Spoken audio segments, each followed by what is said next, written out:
Hello, everyone, and welcome back to Tuesday Night Legacy. I have us in the wrong thing. All right, there we go. Much better. Welcome back to Tuesday Night Legacy, everyone. I'm Eugene, and I'm joined by Jamison in the booth tonight. We are here in Orange County, California, playing some Pauper Legacy at our local game store, Spellhold Games. How you doing tonight, Jamison? Doing pretty good. Pretty excited. Big turnout. Big turnout. Yep, we get typically between 20 to 30 players every Tuesday. Yep. So it's a fairly large Legacy scene. This first round here, we have two of the store locals going head-to-head. We have Alan on the left playing 5-color Beans, and Dylan on the right playing 4-color Doomsday. Yeah. One less color than Alan, but we'll see. No, so now I'm just wondering, I mean, like, you don't count stuff like Edge of Autumn as green for Doomsday, right? I wouldn't. It's one card, and you're never paying the green for it. No. So looking at Dylan's hand there, we do see the Doomsday. I couldn't tell if that was a full art basic or if it was a forest. I think it's a swamp. Yeah. Starting out with a good old Street Wraith. Sure, why not? Yeah. Also, not a color really. Also color. Technically black. I mean, I don't know if you're ever paying, what is it, 5 mana for a 3/4? With Swamp Walk. Ooh, with Swamp Walk. I did not remember that text.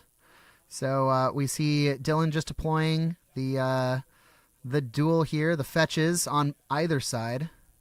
This is the Doomsday build with Veil of Summer, Teferi, and the One Ring. Oh, okay. Thank you, Jonathan, for letting us know. Okay. So that makes sense. The One Ring, I've seen a couple builds of that where you get a One Ring out and it can set up your pile really easily for the next turn. Yeah, that makes sense. The Veil, and then probably that Carpet of Flowers, and just an array of things in the sideboard more than the main.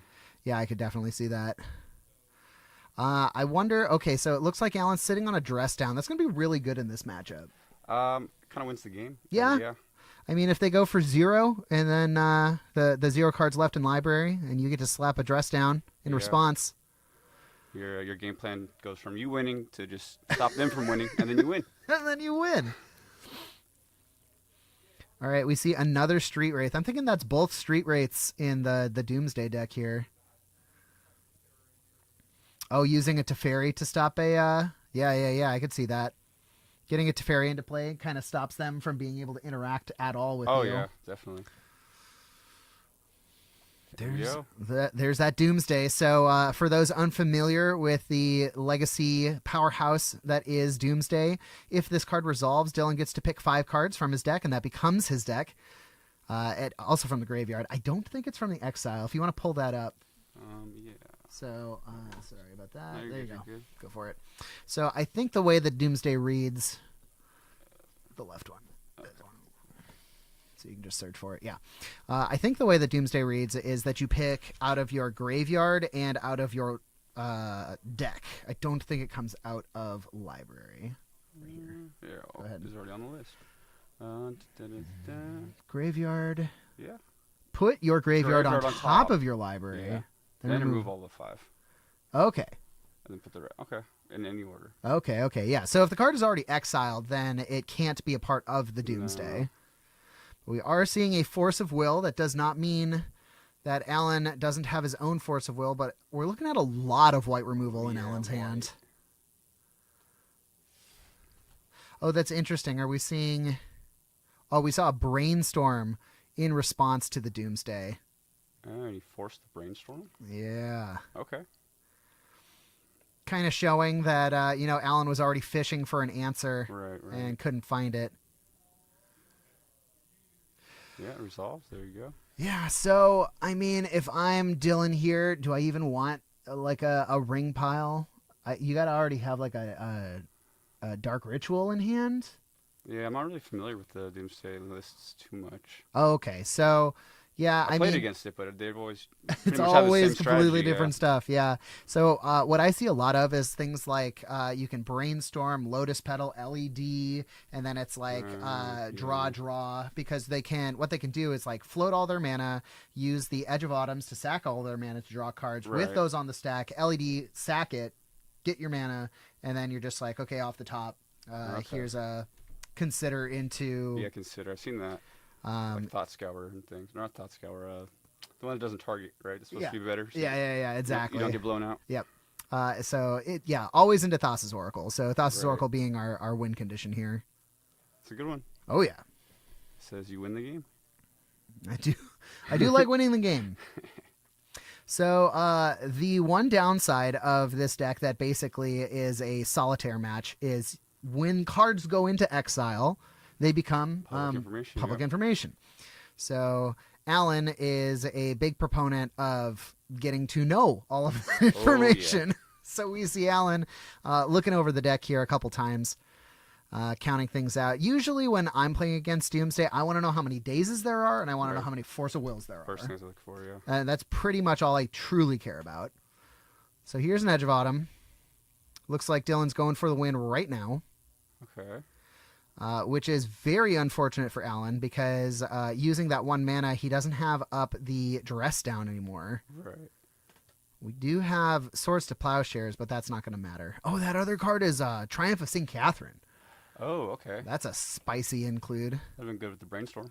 That would have been really good with the Brainstorm. Temporal Mastery really good with the Brainstorm. Yeah, almost. Almost. Oh, there's that LED I was talking about. Yep. It's got a Dark Writ and Force. Oh, this is a bold move of Dylan here.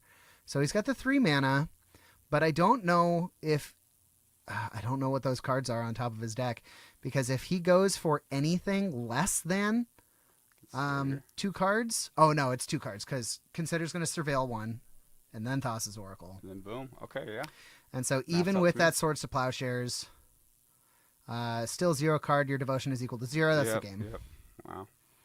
Bing, bang, boom. Doomsday's a very fair deck. It is. I mean, they can lose just as easily as they can win. I mean, Dress Down, losing a Dress Down doesn't feel good. Let's pull up a 5-color beans list here and see. I don't know if Alan sent me his list recently, but we can go to MTG Top 8. Top 8. And just see what kind of stuff is in a sideboard for a beans list. Would you consider beans control? Yes. 4/2 5-color control? I would. I would be surprised. Beans, Beaneth. 5-color Beaneth? Beaneth. For what, like Zenith? Like Green Sun Zenith? Green Sun Zenith, probably? Okay, so we're seeing Triumph of St. Catherine's. This is probably pretty close. Yeah, Dress Down, Leyline Binding up the Beanstalk.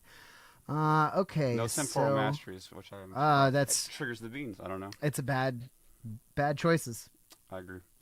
Okay, so Veil of Summer not helping, Pernicious Deed not enough. Opposition Agent, that's a card, but without being able to get it out on turn 1, I don't think it's where you want to be. Yeah, you have more valuable cards. So I guess Flusterstorm is it? I mean, we see Alan looking through his deck here. It looks like he's put 3 cards aside. Okay, here we go. Pyroblasts, Force of Negation, Carpet of Flowers, Endurance. Ooh, Endurance is a big deal. Yeah. Yeah, those 4. I wonder if you do bring in the Pyroblast. And out Terminus and Swords? Terminus, Swords, and Triumph. Yeah, okay. A lot of slow stuff. Yep. Let's not quite get there. Yeah, I like Pyroblast, even though it doesn't hit, like the card Doomsday. Right. It hits basically everything else that is permission, right? Mm-hmm. Yeah. Definitely. As for Dylan, I mean, I don't even know what Doomsday... What does the Doomsday sideboard look like? I don't truly know. I guess we bring up another list. Plague Engineer. Combo, Doomsday. More counters. So these are all just Doomsday, so I'm just going to pick the first one. Force Negation. Leyline, I guess, right? That would be a strong one. Leyline of Sanctity? The white one? Yeah, keep your hand safe, I guess, right? Oh, from like Thoughtseizes and stuff? Scam. Yeah. Yeah. I could see them bringing in stuff like Duress, too. Oh, you know what? Last time I did play against Doomsday, they brought in Orcish Bowmasters. Bowmasters? Really? I was surprised, yeah. Into my Brainstorm, I was like, oh, okay. Okay. Yeah, that's a card. I do know that Doomsday aficionado Francis has the transformative sideboard. So Yeah, he he's actually got Bowmasters in his sideboard. Yeah. he goes down on some number of Doomsday. Still keeps the package in there so that he can Doomsday. But then Shieldred is the big payoff. Oh yeah, wins the game. I mean, it totally blindsides some players, including me, where I go super hard on all of the combo hate, take out all of my removal, and then you slap down a Shieldred and you go, well. Yeah, that's I would probably do the same thing. Yep. I wouldn't bring in Dismembers in that matchup, so. Yeah, absolutely not. What are you dismembering? Nothing. Well, Shieldred, apparently. Shieldred. Yeah. I just, I'd be pretty out of luck if that came down to me. But counter it. I do like Echoing Truth too. You see that card a lot in like a Storm sideboard where they have to bounce like a Chalice or something like that. But just general hate for I don't even know because you don't really care about your graveyard all that much. Well, how does Thassa's Oracle read? Is it target player loses or target player wins? Target player wins the game. Okay. Or, so you win the game. It doesn't even say target. Oh, okay. Yeah, If it said target player loses the game, then it helped from that, but no, not so much. Here, we have the internet. We do. Is Thassa's Oracle already one of our creatures? Not that I see. No, okay. Thassa's Devourer. Thassa's... Nope.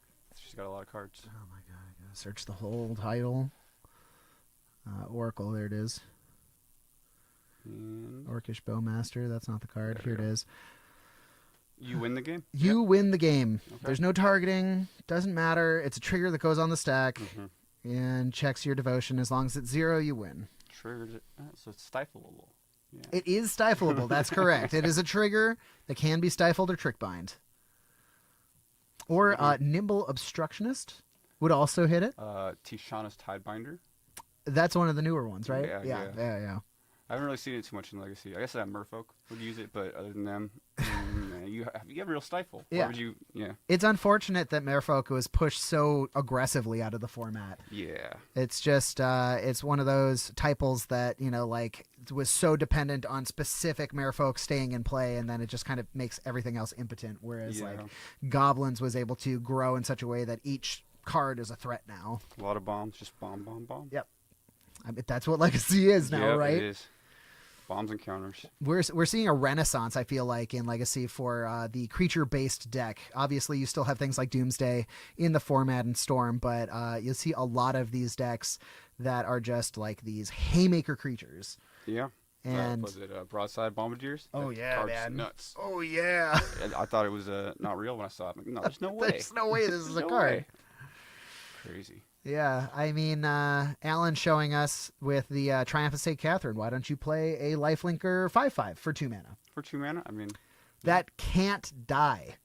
Right, you shuffle back in 6 cards? Or... Yeah, in the top 6 cards, you will once again draw your 2 mana 5/5 lifelinker. Miracle it again right away. Yeah, exactly. Keep going.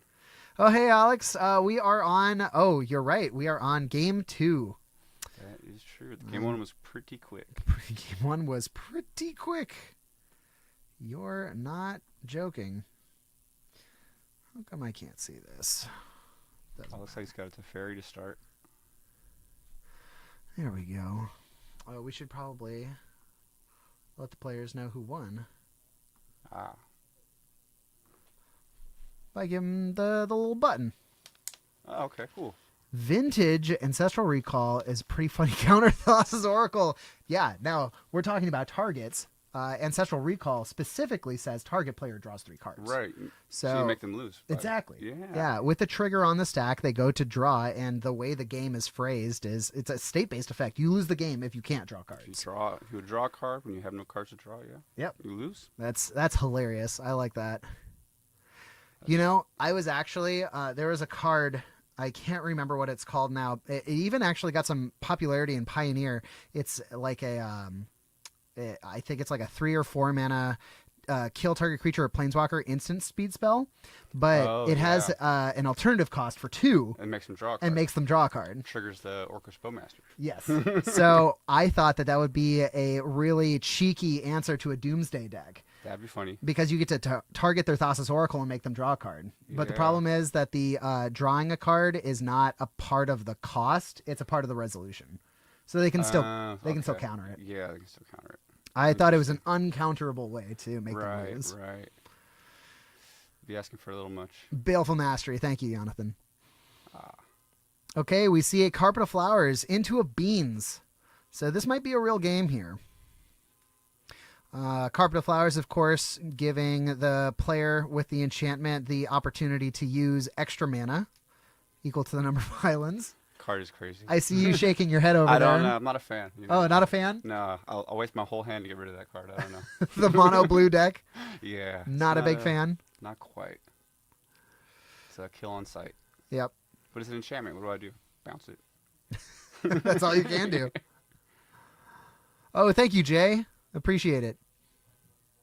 Smooth voices. Oh, wow. Oh, wow. Yeah, I used to be a jazz musician, so, you know. Oh, what'd you play? No, I was just joking. Oh, okay. Never played jazz. I played tenor saxophone. That's cool. It was in high school, so. Okay. Barely jazz band.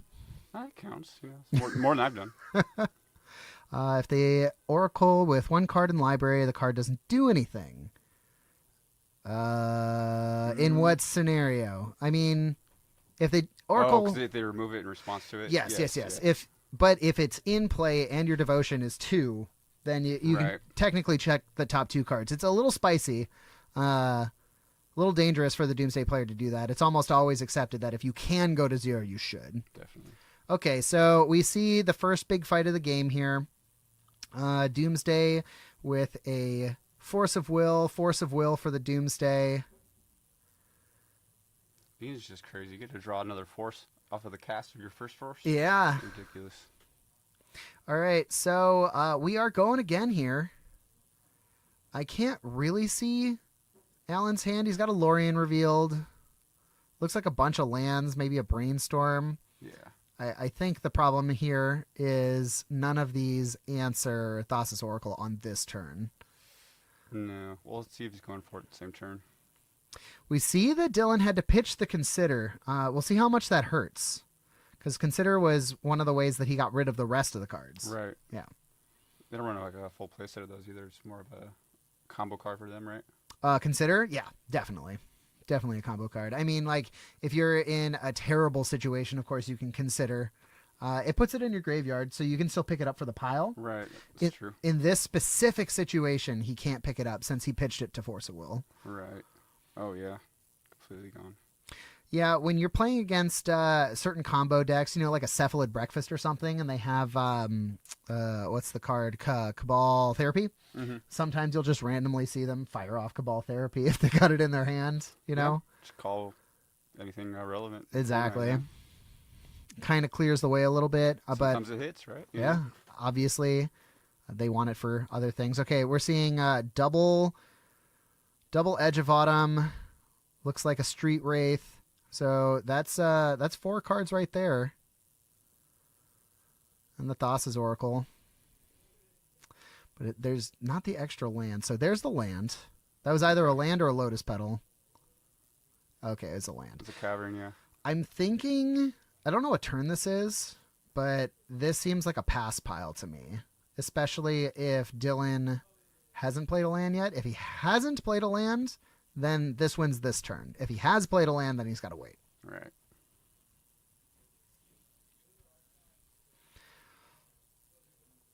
It's interesting. I wish I was paying attention better. Because then we'd know if Dylan played a land or not. That's like a straightforward pile, though. I mean... Oh, yeah. Very much... Draw cards, win game? Yep. Yep. He must have a... Just assume he's going to get through. He's got something in his hand as well. He is passing. Okay, so Alan has exactly 1 turn to draw Dress Down. Did he do it? That deck draws a lot of cards. The deck draws a lot of cards.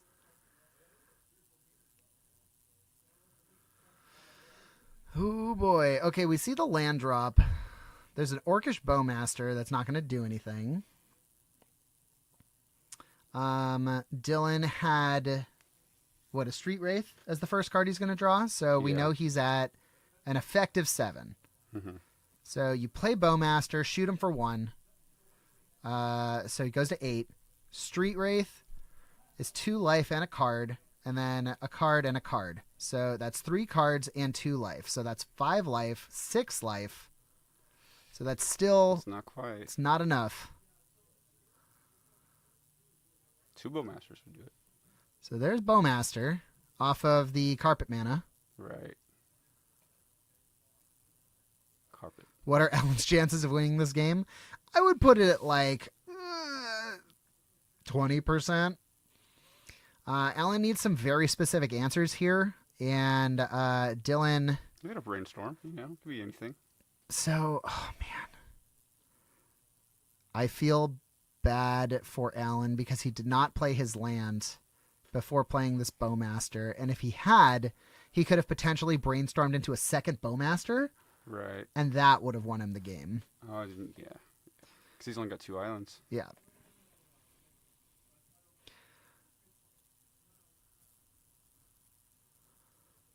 So now we're drawing cards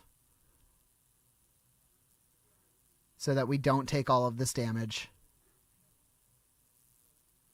Didn't think about that. Take 1 Sheer damage. response, Yeah. Now I wonder if Alan sheepishly plays his Underground Sea here. Okay, I mean, I feel like it's dress down or bust at this point. 1, 2, and land, 3. and Oh, Force of Will. Force. Oh, it's not going to matter. He's got the cavern. Yeah. Yeah, there's not even any spells to counter left in the deck besides Thassa's Oracle. Yep. A bummer, to be sure. Got the land of the Black Source, another Orcish. No, because it did response. Unfortunate. Yeah, Alex, the last 2 cards in the deck are Thassa's Oracle and Cavern of Souls. So, unfortunately, the counter spell is not going to matter here. He needs a subtlety. Oh, there was a... Did he have the second Bowmaster in hand? He couldn't have. I didn't see it. He couldn't have. He didn't draw it off the brainstorm. Because if he had the second Bowmaster in hand... You could that's done it in enough. response to the other one. That's enough, right? It's... Yes. 1/1/1 is 3? This is 2? Because he draws... Okay. No. I think he's still 1 short. Because he takes 2, goes to 1. And then he just has it, right? No. That's why. Yep. Nah. Yeah, I got the Force. No. Oh, man. What a game. That was tight. I didn't see the second Bowmaster. When was I that? have no idea when the second Bowmaster, because if he had second Bowmaster, he should have just played it in response to the Brainstorm. Right, he's the Carpet mana in these 2 lands. He did have 2 lands. I could have sworn that the Brainstorm that he resolved was land, force, wasn't it? Yeah. Yeah. 100%. There's no way it wasn't. Well, I mean, there's a way. There's a way. But that's what it looked like. So. Yeah. Huh. That's so interesting. I have no idea. I'll have to ask him after. Yeah. Interesting. Yeah. Well, yeah. Taking out the surgicals. Endurance, Carpet of Flowers. Yeah, this is exactly what we saw him put in, which makes sense. Yeah. I mean, gotta make sure that your 60 cards are the same, right? Yeah.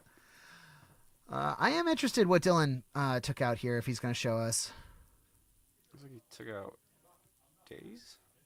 Lorraines? So these are the things that came out, I'm guessing. Yeah. Days on the draw, very bad card. Yeah. Just terrible magic card. I don't know why anybody would play something that you have to pay 1 more to counter a spell. I never cited it out, but that's just me. I don't know.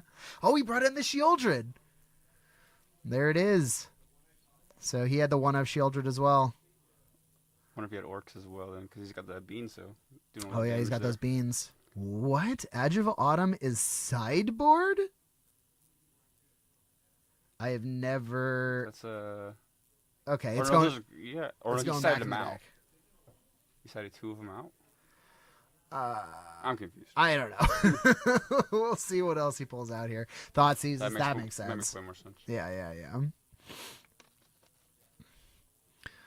So combo versus control. When you look at the triangle, combo wins against control. Aggro? Combo wins against aggro. Aggro wins against combo? No. Control? That can't be right. I don't know. You're the aggro player, right? I have a pretty good matchup against Beans, but you got to make sure that you win within the first 5 turns of the game. Because if you don't, then they just set up so aggressively that you just can't get out from underneath them. Yeah. I feel like they really do nothing if you're able to counter the first couple spells. Yeah. So,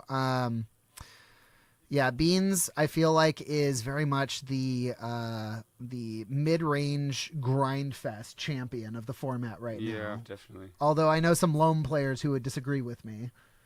Yeah, I mean, you play Loam in Beans, or you play Beans in Loam. You know? They're not Why mutually not? exclusive. You got 4-color Beans or you got 4-color Loam? The Beans are for everybody. 5-color Beans Loam. Beans Loam, yes. No. But I do know that a lot of these decks, their main weakness is how aggressive and greedy their mana bases are. Yes, I love it. Yeah? Stifle, Wasteland. Do you run back to basics in your... In the sideboard, yeah. In the sideboard? Yeah. 2? One at the moment. I used to run one main, one side, but then I cut so it you down. go up to 2. I kept running into a lot of basics. I don't know. Especially around here, I don't know. I mean, we got a couple players that really like to play their basics. Yeah. I know I keep 3 basics, it really depends on which version. Last time we played, you just happened to play basics without even fetching for your first 3 turns, and that was very interesting. I'm like, back to basics. Oh, this is no good. It doesn't quite work. It's a little slow. It's 3 mana. It comes down on turn 3. I don't have any accelerants. Yeah. All right, well, we are going to go and chat with the players right now, or see if we get a backup game on camera. Sometimes it happens, sometimes it doesn't. Maybe we'll pull Dylan back here to talk about those piles and talk about just the idea of Doomsday piles in general. So we will be back. Maybe ask Alan where the Bowmaster was the whole time? Or? Oh, we could ask that too. Yeah. All right, we'll see you in a minute.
And we might be back.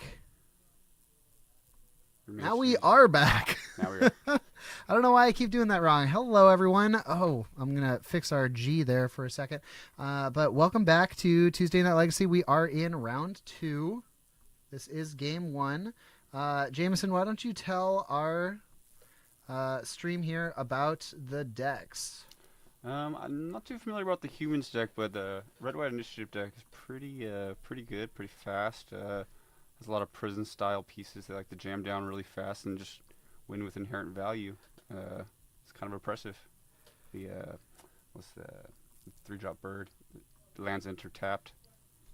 3-drop bird. Right. The I forget it's called Ameria. Oh, Archon of Ameria. Archon of Ameria. There you go. Yeah. That's wrecks a lot of people. Slows you down quite a bit. There we go. Yeah, I do like Archon of Ameria quite a bit. I think the blue-white humans has fallen out of favor because Thalia was just one of those cards that kind of held the deck together, oppressing the combo players. But with Orcish Bowmaster being in the format, Makes sense. it's just... oh, nope. Alex is not on red-white initiative. I know those cards. Alex is playing Enchantress. Oh, okay. I've waited my whole life to see this. So Enchantress, a completely different beast. This deck has found a home in a few different formats, but the card is based around the card Argothian Enchantress, which is a 0/1 with Shroud for 2 mana that basically says, well, it doesn't basically say, it says exactly, whenever you cast an enchantment, draw a card. Yep. And so the deck is based 100% around drawing cards. Yeah. Wasteland, not going to be great here. Enchantress runs exactly 1 non-basic, although Alex does have it in his hand, the Serra Sanctum. Serra Sanctum, of course, being the, the Gaia's Cradle version for enchantments. Oh, okay, yeah. It's it produces white mana equal to the number of enchantments you have in play. That's the only one that's the only non-basic? I believe that's the only non-basic. He might run 1 Savannah. Okay. But beyond that, this is primarily a green-white deck. And with cards like Wild Growth and Utopia Sprawl and the other one, what is it? You play it in Pauper. Abundant Growth? Abundant Growth, that's the one. Draws a card? Yes, it draws a card and allows your land to tap for any color. Yep. Well, Utopia Sprawls and Wild Growth are both played in Pauper as well. Oh, yes. Yeah. So why aren't you playing Enchantress? Because Enchantress isn't legal. Oh, that makes sense. Mm-hmm. So here it is, the Argothian Enchantress coming down. This is actually going to be pretty hard for Carlos to deal with. Blue-white humans usually has pretty good answers, but it's all targeted removal. So with Argothian Enchantress having Shroud, I just don't see it doing much here. Ooh, interesting. So maybe Carlos doesn't care. Just go faster. And he's just going to go faster. So Champion of the Parish. 2 of them's... Haven't seen this card in a minute. 2 is a lot. So every time a human comes into play, Champion of the Parish gets a counter. Yep. So I think we want to follow up here with a Thalia's Lieutenant would be a fantastic. That's a lot of power. What's that? 1, 2, 3, 4, 5, 6. I can't remember exactly how Thalia's Lieutenant's work. Oh, why don't you pull it up? Yeah, it's I know you put a 1 counter on all of your. Go ahead and click because it turned off. So pull it all the way to the right.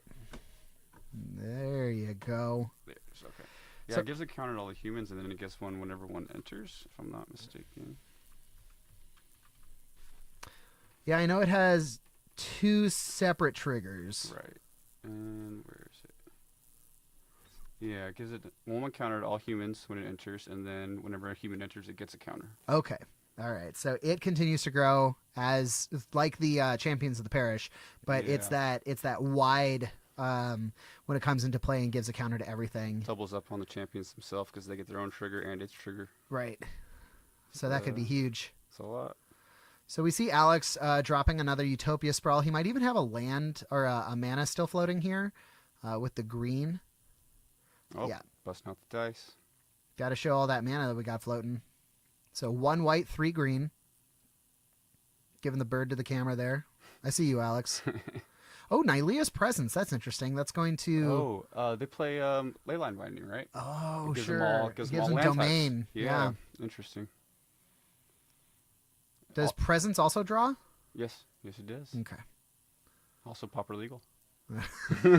See, I'm telling you. You guys need to be playing Enchantress. Just downshift it.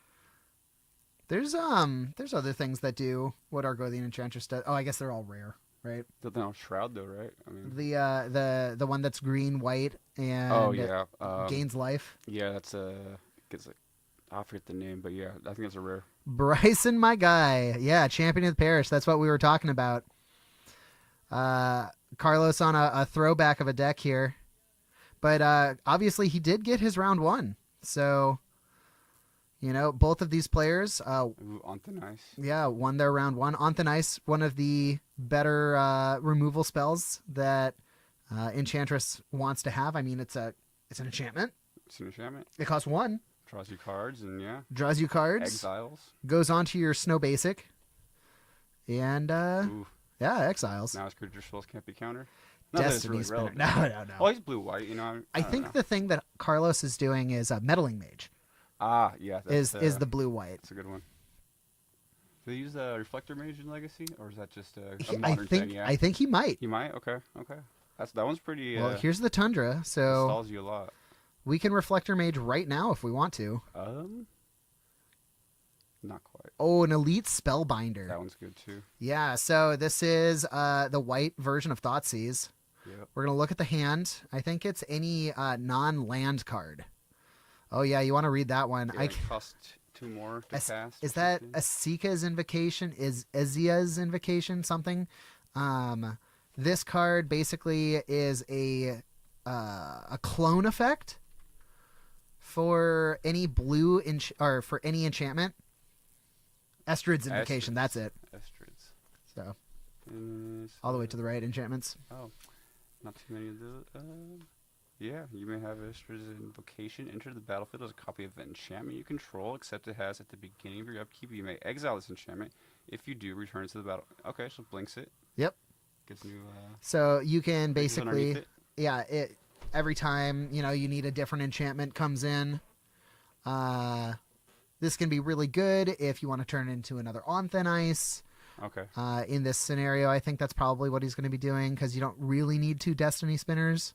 No, well, you could. Well, the Enchantress isn't an enchantment though, right? So no, can't double up on the other one. Is the other one is the green-white one? Although it is legendary, so it'd kill itself. Oh well, it would get the triggers initially. So Alex is holding on to a Savannah, or not a Savannah, an Elephant Grass here, which he decides to throw down. This is basically the fog. Was that a Helm of Obedience? Did you see that? I didn't see. That's absolutely a Helm of Obedience. What is he doing with that in his deck? This is trying to win the game. Clearly. Faster than normal. Helm of Obedience, its own deck, basically says if they don't control a graveyard, you win the game. With that in play, I am very surprised to see that in Alex's deck. Is he running like ley lines then? He's got to be. It's enchantment, right? So I mean, I guess you can get to 2 black mana. He can make whatever mana he wants, right?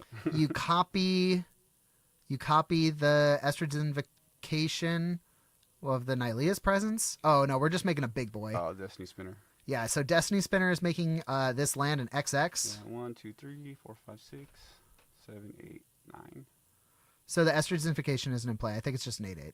Oh, okay. Yeah, a 3/1. He took it out of his hand. Yeah, obviously. 3/1, a little hard to block an 8/8 Trampler, unfortunately. Yeah, counting them again.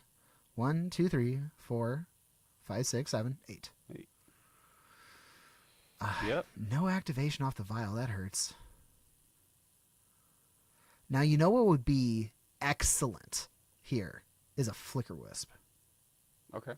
So if you have a Flicker Wisp, right, and you hit one of those basic lands, all of those enchantments fall off. Yeah. Okay. Oh, Venser will do it too, right? I think you can target any permanent with Venser. Venser does, yeah. Yeah, that's exactly what he does. All 3 of those enchantments fall to the grave. Oh my gosh, he gets the champion back. Triggers the other champion. Oh my gosh, that was awesome. Value. I love it. I think you do it at sorcery speed too, just because, if you give it to his upkeep, he gets to tap it. I don't know if he's doing anything at instant speed, but yeah. So we see the Elephant Grass. So how Elephant Grass works, I got so distracted. earlier. It basically fogs. It says black creatures can't attack at all. Any other color, you can pay 2 mana per attacking creature. Okay. Yeah. But it does have a cumulative upkeep cost of 1 mana.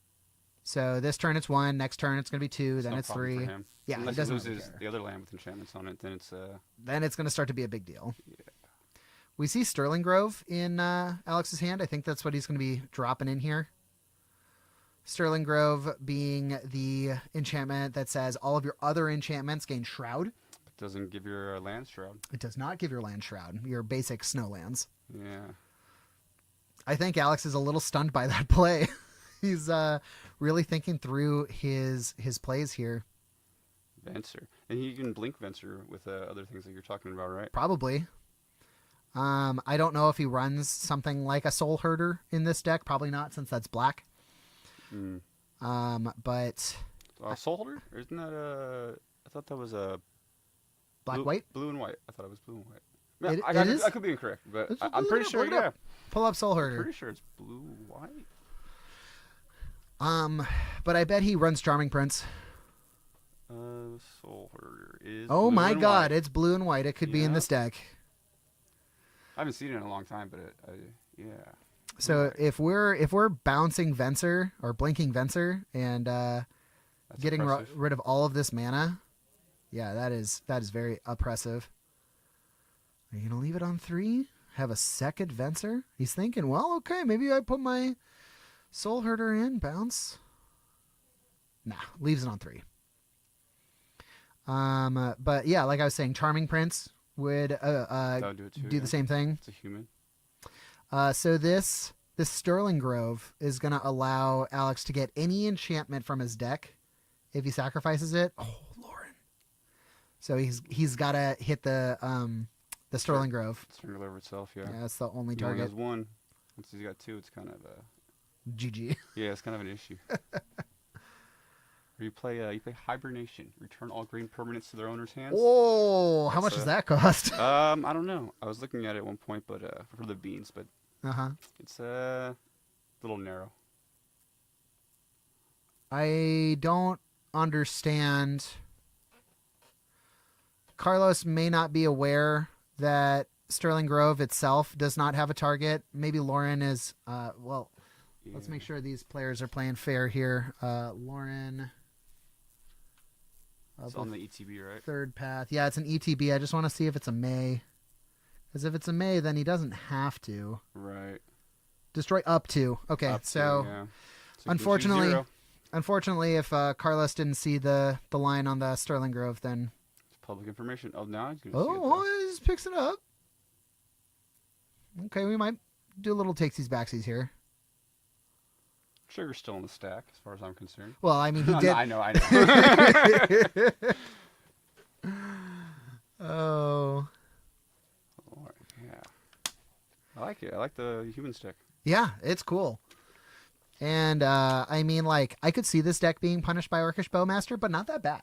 Like, your first turn, I feel like your first 2 turns is probably your weakest, right? Yeah. Because once you start building up these creatures a little bit, then you're pretty good to go. It's a Cavern of Souls deck. I mean, yeah, pretty good. I'm not sure what the players are talking about. I'm not sure whose turn it is. Okay, so we passed on the Lauren ability, keeping the Sterling Grove in play. And the upkeep cost. Paying the upkeep cost. Counting his enchantments. I think Alex might be going for just like a haymaker swing here. That Destiny Spinner will do it. If he puts that Sarah Sanctum in play, I mean, he can have a huge turn. Because what? It's 1, 2, Yeah, the Wasteland's tapped. 3, I mean, 4, he's going to use it this turn. if he 5, gets it out. 6. So 6 extra mana. 7, 8, 9, 10, 11. I mean, you could activate... Twice, right? Yeah, but then your lands are tapped. Yeah. The things that you actually want to be attack vulnerable, with. yeah. I don't know. Maybe you just play the Utopia Sprawl. Draw some cards. Whatever's on the top might be better in your hand. I wonder if he can he can go to activate. He taps 2, right? He plays Utopia Sprawl. In response, sacrifices the Sterling Grove, and then puts some enchantment on the top of his deck, and then he draws it. Yeah, I wouldn't say why not, yeah. Right? That's a smart play. And then he has up to, 8 mana to cast it? Yeah, no, I like that. Still really thinking about it, though. You get to say holding priority, which is my favorite line in the game. Hold priority? Excuse me, I'll let you know when you can cast. I think I see his hiccup here. I don't think Nylea's Presence adds an additional mana. No. No. So, just changes the land type. Yeah, he's only creating 1 mana here. That play that I was talking through requires 2 mana. Okay. Yeah. I mean, he could do it with the other mana, the other land. This one taps for 3, right? That forest? Yeah. Wild Growth and Utopia, and then can't read it, but I'm assuming he's calling white. Okay, so he's just drawing cards. Okay, Yeah. okay, so he allowed 1 trigger to resolve. And now he's activating with the trigger still on the stack. Right. Holding priority. Yep. Holding priority. Whatever he puts on top of his deck, this is going to be the card that he draws. Rest in peace. Okay. And there's the helm. Yeah, so you don't need a ley line. You got There's rest the in helm peace. win. Okay. And so this is going to... And then he plays a Sarah Sanctum. And that's going to be a tremendous amount of mana. He wins right now? He wins right now. That's cool. I like that. I mean... Yeah. It's a good home for the helm, I guess. Here, I draw it. Rest in peace just fits naturally to draw spell. Yep. It really depends on what's left in Carlos's hand. He's got 3 mana. Vial's tapped, though. Ooh, he's going for something. What is it? Oh, it's a swords. Unfortunately, that won't matter, Carlos. No. I'm sorry. So, Alex gains a little bit of life here, loses the Destiny Spinner. The Utopia Sprawl will resolve. And Alex will go for the win. At this point, I mean, it's shields down because Lauren is summoning sick. There are no cards left in Carlos's hand. Mm-hmm. Sure, Alex. Taps for green. He's got foil little things? That's cool. That's his deck. I mean, yeah, you ask anybody, Alex is the Enchantress player. Yep. Alex. That's why I met him. I was like, okay, Yep. sure. Yeah. Yep. So I'm saying I've been waiting my whole life for this. I've never seen him actually play it. I'm just waiting for him to drop the Sanctum into play. He's counting it up again. Okay, here's the floating mana. I do like that Rest in Peace has that trigger, too. Yes, yeah. So, Leylines do not. Yeah. Draw some cards. Rest in Peace just says, no more graveyards, period. Mm-hmm. Activate Helm of Obedience, target you. We're going to try and find a creature in your deck, in your graveyard, but you don't have a graveyard. And so past turn, you lose. Wow. The end. Yeah. Helm of Obedience. I'm going to have to read that one because I haven't pretty cool come card. across it too much. Yeah, so Helm of Obedience has been a deck for a very long time, but it kind of gained traction again with the printing of Beseech the Mirror. Right, because it's 4 mana. Yeah. Interesting. So target opponent mills a card, repeats the process until they mill a creature card or X cards have been put into their graveyard this way, whichever comes first. So they have no graveyard. With the replacement effect of either Rest in Peace or Leyline of the Void or Douthie Voidwalker, things aren't going to the graveyard. So it never fulfills that requirement. And therefore, the entire deck is put into the graveyard. It's a little dirty. It is very dirty. Yeah. Yes. I like it. Yep. So then I have once or twice been playing against this deck where I'm able to destroy the exile effect in response to the helm. Okay, you get a free creature? No, they get the creature. Oh, they get the creature. Well, I mean... And it's any creature, though. So you go until you hit the creature, and... Get a Muxus? Sometimes they get a Muxus. I've seen a Ringleader where they check the top far. Yeah, Yep. Any goblins? No goblins in that deck. Fortunately not. Yeah, even, no, like Simeon Spirit Guide is an incidental goblin. It's a... Nope. It's an ape. Yep, it's an ape. Not Unfortunate. Quite. Okay, well, we see, I guess, Enchantress now has a combo kill. It's a lot faster than Yeah. I've seen the deck operate before. I mean, usually we're kind of waiting around for Alex to draw 95% of his deck, It's just Destiny Spinner, right? and then Destiny Spinner wins Yeah, the game. okay. That's what I thought. I usually just concede in the interest of time. I need more time to beat you for the next 2 games. It's turn 15. You haven't won yet, I but didn't sign up for this. I haven't either. Ooh, Deafening Silence? Deafening Silence is non-creature, right? Yeah. You only play 1 non-creature spell a turn. So basically, Alex doesn't get to... Doesn't have an explosive turn like that. Yeah. He doesn't get to do a whole bunch of stuff. The Leyline Bind need to take care of it. Do they have anything else, really? I mean... Who? Alex? As far as enchantment removal in the enchantment deck. Yeah, Leyline Binding. That's about it, right? Yeah. Okay. I don't know if Alex is on solitary confinement anymore. A card that has so much text. You want to bring it up? Pull that one up. It's something about you can't be targeted, you can't lose life, you can't do anything. You can't draw cards or something too, right? Yeah. Okay. You can't draw cards for your turn. Or in the enchantment section. Yeah, okay. Yeah, Yeah. because I mean, there's a modern enchantress that I've seen before. You have Shroud and prevent all damage that would be dealt to you. So this is like a protection card. It's good in the Enchantress deck because you're still drawing cards off of Enchantress. So you can always pay the discard. Yeah. Yeah, it just says, hold on, we're going to wait until I can find my win con. And Exactly. Then I'll do it. I know Alex was trying, I don't know if it was an enduring ideal deck, but he was playing around with 9 lives. And okay. You familiar with the card? Yeah. Yeah. It's got the nice little art with the cat on it. Yeah, exactly. Yeah. And it prevents, and then he was running something, Solemnity. So Solemnity and 9 lives. So you can't put counters You can't on put counters on it. So you can't lose the game, basically. Yeah. That's interesting. That's another way to stall the game out for a long period of time. Exactly. But I don't think it was very good because if you can somehow get rid of the 9 lives, you lose the game. Immediately. Yep. Immediately. Yeah. State-based effect. It's Upheaval? yeah. Wait a Ooh. minute, that's not legal. It's not quite. Oh, if Upheaval was legal in this format, I don't know if anybody would play it. Legacy, that is. I wouldn't play it. I wouldn't want to play Legacy if people could just bounce everything. Oh, I mean, I wouldn't play the card. You wouldn't play Upheaval? No. No. Well, it's a blue card. It's I only run 6 islands. You know, how am I supposed to pay for 6 mana? 6? Yeah. In your mono blue deck? Yeah, 6 islands. 6 islands? Do 6 you run fetches. Wastelands? Yeah. Okay. Set of wastelands, 6 islands, 6 fetches. It's enough. Oh, here we go. Carlos with the haymaker to start. Deafening Silence. We're playing Right off the bat. slow turns, Alex. Wow, Alex has got a lot of land in his hand. Is that 1, 2, 3, 4? Yeah, he's got 4 2 land. fetches, forest, and The Sarah Sanctum and his Rest in Peace.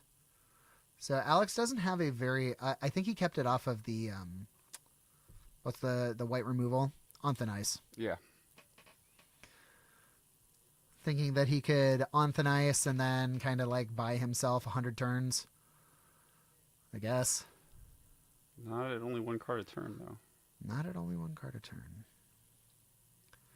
I wonder if Alex just rips the Rest in Peace here. Just Having bam. it down. Well, Here it is. He's got Lawrence, though, could just be gone, you know? True. Oh, no, I think he said. We see the champion of the parish moving to the side here. On Thin Ice. Yeah, on Thin Ice. Makes sense. The card can get pretty out of control. Yeah, definitely. No Vial, though, so he's going a little slower than last turn, or last game, but... I feel like Vial would be really, really good with Deafening Silence. You don't have to cast your spells? Yep. Yeah. Pretty good. And then suddenly you are the ramp player. That's not how that card works. I mean, you can operate off 1 land pretty good. I wonder if Schadenport is in Carlos's deck. Yeah. As If a he's, marsh if he's getting lance? the creatures out with Vial, he Yeah. doesn't need land for anything else. Yep. Ooh. That's a spicy play. Thalia, Guardian of Thraben. All non-creature spells cost 1 more to cast. Alex, would you like your entire deck to cost 1 more than it does? But you can only cast one still, so. And you can only cast one a turn. Okay, I'm thinking Carlos is in a pretty solid spot here. Yeah, I'm the prison deck. Yep. Alex already used his On Thin Ice. We don't think he has a second one. Can't see it. So this Thalia is sticking around for at least one turn here. Leyline Binding costs 6, Yes. and right now it costs 7, and then it's down 2, so it costs 5. So that's not enough. We see Rest in Peace come into play. Alex's only game action, I think. Yeah. And that looks like a wasteland. Carlos got very pretty cards. I was gonna say Carlos. He's got those nice looking cards. Get distracted sometimes. I like this plains too that he's got here. I think it's a portal. Maybe second portal. That's the best one. I personally like the sunflowers, but it's also like a $50 card, and I'm not. I just mean the set, the second portal set. Yeah, the second portal set is very nice. Basics. 90. Obviously, Three Kingdoms, hardest to get. Yeah. But. Oh well, yes. Yeah. For a set that was released here in the United States. Yeah. Portal. I got Portal those, 2. Those exhaustions. They're like Ooh. The multiplier on that. The regular ones are like $2, and those are like 20. Oh wow. So 2 damage. Get it in there. Oh, okay. We just see, Carlos has shifted full D&T here. Interesting. Oh, he's protecting himself from Helm. Oh, so he can't be okay, yeah. So now Protection from CMC4. no one is allowed to cast a CMC4 non-creature spell. So okay. That's how Sanctum Prelate works. I don't think he's got anything in that range even. I don't know if this affects anything else in Alex's deck. Just like a quick thinking. Oh, he had the Helm. There it is. Oh. It's in the hand. Oh my gosh. Wow. You just got to cast a Leyline Binding. It's got to cast a Leyline He Binding. needs an Alias Presence first. That's basically the big out. Alex has Leyline Binding, and he's got On Thin Ices. Those are the 2 outs here. Pretty good cards. I mean, answer everything. Yeah. I think we're going for card. The card. Enchantress. Okay. Yeah. That makes sense. 1, 2. Oh, is it a CMC? No, it's a. Yes, it'd be CMC. He paid 4 mana for it though. Is that how it works when they check it? I mean, it's the judge. He is the judge. Yeah. Okay. So it must be that he Maybe he's pays explaining it to him. CMC 3, and then Thalia attacks goes on after declared costs. Right. And then it costs 1 more. So it's not a CMC 4 card, it's a CMC 3 card. That makes sense. Yeah.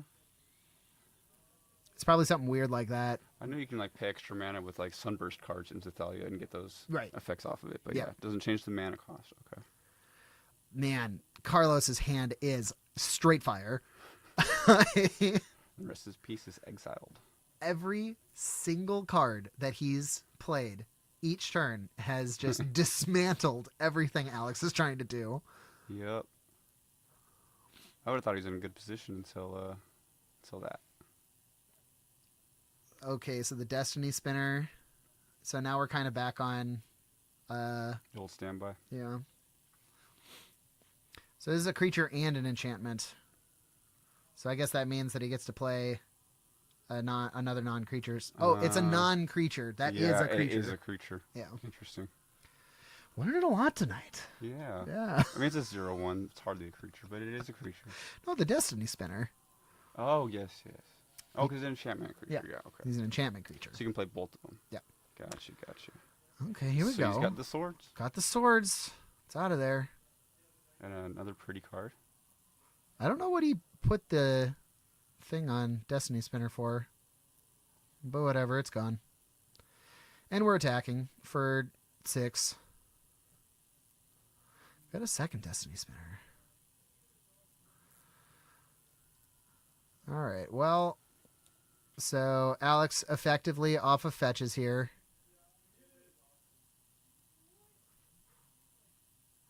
It's not look too good. Not looking too good. Don't have the combo anymore at all. But the Utopia Sprawl's on white. Okay. Another Destiny Spinner. Draw a card. Still have the enchantment to play if he wants. Ooh, he could throw down Elephant Grass. That would be a spicy play. Stall the game out. Stall the game. He's already up a game, so you only have to win one. Technically, you're right. I don't like it. But that actually might be Alex's best play here. He takes 2 damage and trades the Destiny Spinner, I think. You gotta pay 2, Alex. Funding growth. You gotta pay 2. You gotta pay 2. You wanna go tell him? Tell him to pay 2. Yeah.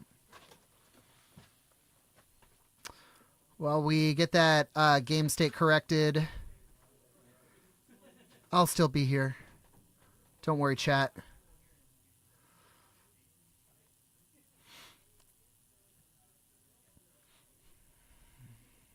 Alex playing a...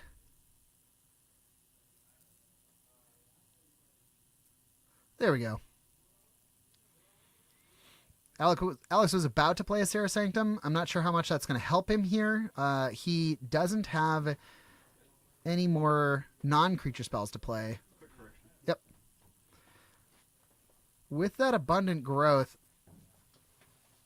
plays a tropical island.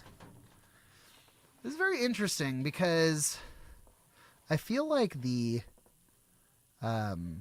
Elephant Grass was going to stall the game a lot better than what this does here. I don't know how much... Can you pull up Destiny Spinner really quick? Yeah. I don't know what the activated cost is. Oh, I got it.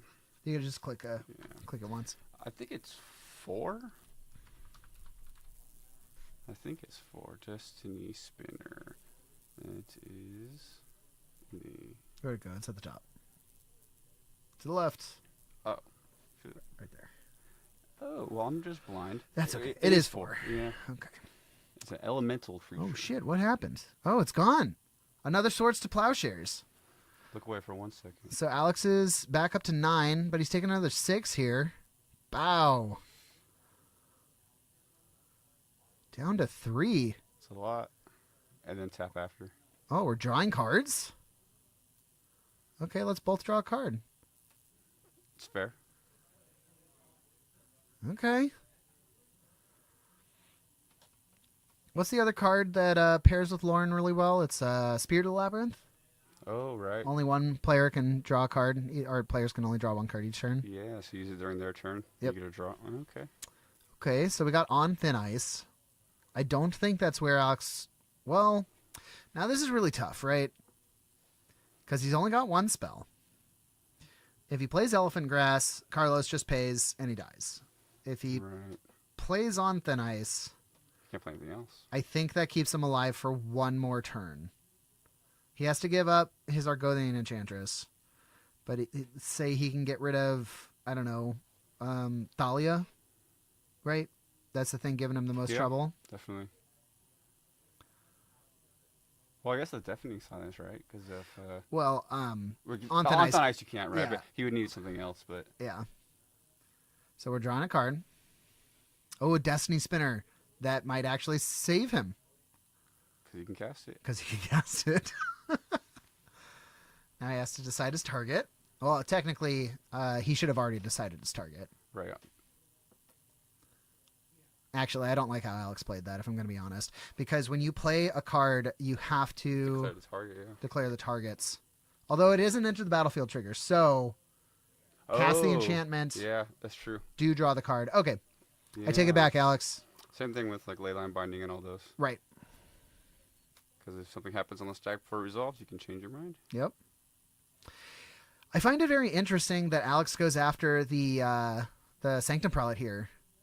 because that means that he's kind of setting himself up to try. Oh, he's got the that's an Enlightened Tutor, I think. Far left card. Oh, okay, so he's gonna get another rest in peace. Yeah. Says pow pow. Get that. He's not worried about losing. He's trying to win. He's trying to win. The best decks try to win the game instead of not lose the game. You know, the best removal is player removal. Yeah. Okay. Can't 2, lose if you win. 3. What are we doing? An Elite Spellbinder. That don't feel good. So Alex can cast his Enlightened Tutor in response here, because he does have 2 mana. But then he just loses his Helm. It doesn't matter. I mean, he's got a Serra Sanctum in hand, so he can have 1 billion mana. We gotta check the Elite Spellbinder. I thought you could still. It's just a tax, right? What's the question? The Elite Spellbinder. How it's worded. Yeah, for as long as it remains exiled, you can pay it. You can cast it again, but just cost 2 more. That's what I'm saying. Oh, Like, yes. so even if he chooses Helm of Obedience here, it costs 6. Costs Okay. 6. Yeah. Like, I don't really care.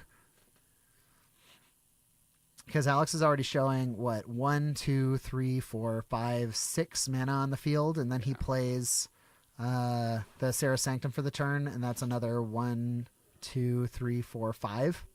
I thought you were saying it's an issue if the Helm of Obedience is his. You said the opposite. Okay, that makes sense. That's what I was saying, is like, okay, so he chooses Helm. Whatever. You can choose anything he wants. Yeah. You get information, though. That's the main thing, I think. Yep. Oh, this is a bummer. I think this is slowly but surely being pulled out of Carlos's hands. Because he's going to crash in here and get in for 2, dropping Alex to 1. But then Alex just wins. Yeah. It felt very much in his favor a minute ago. Oh, yeah. Or 6 minutes ago. But For sure. Are those really the cards he's choosing? Solitary Confinement and Onthanize? I thought maybe he's only got the 1 rest in peace. No, it's right there. I guess I'm a little confused because I feel like Alex just wins next turn if he puts rest in peace on top of his deck. what's he afraid of? I'm not sure. Can't think of anything. Instant speed, enchantment removal, and white. I don't know. Disenchant. Disenchant, of course. I never expected it. I could see Carlos running Disenchant.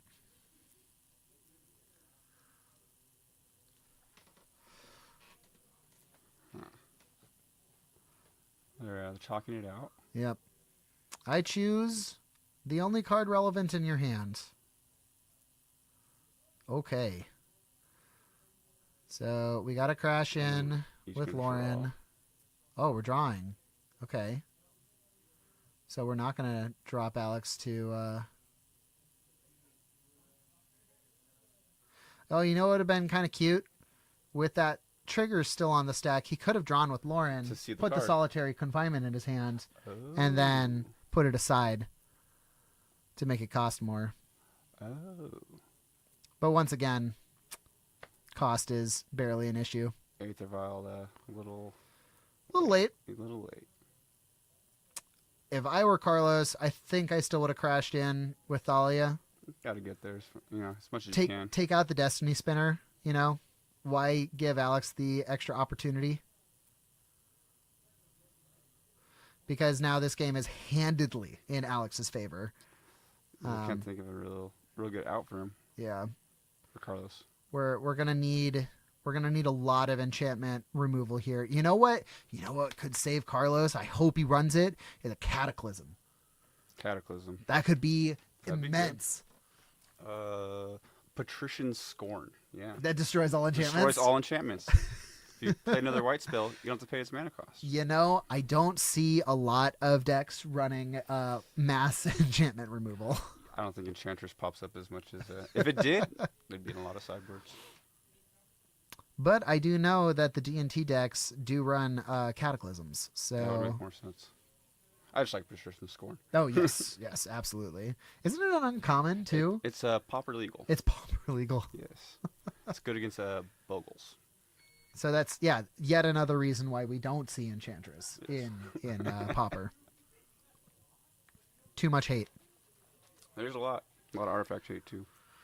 Okay, well, Alex has about 7,000 permanents on the field. He's tapping some mana. And here's that Destiny Spinner activating for 1 million.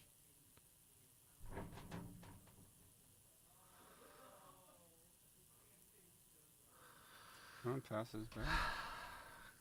Kind of a bummer. Come on, Carlos. Top deck Cataclysm. Do it.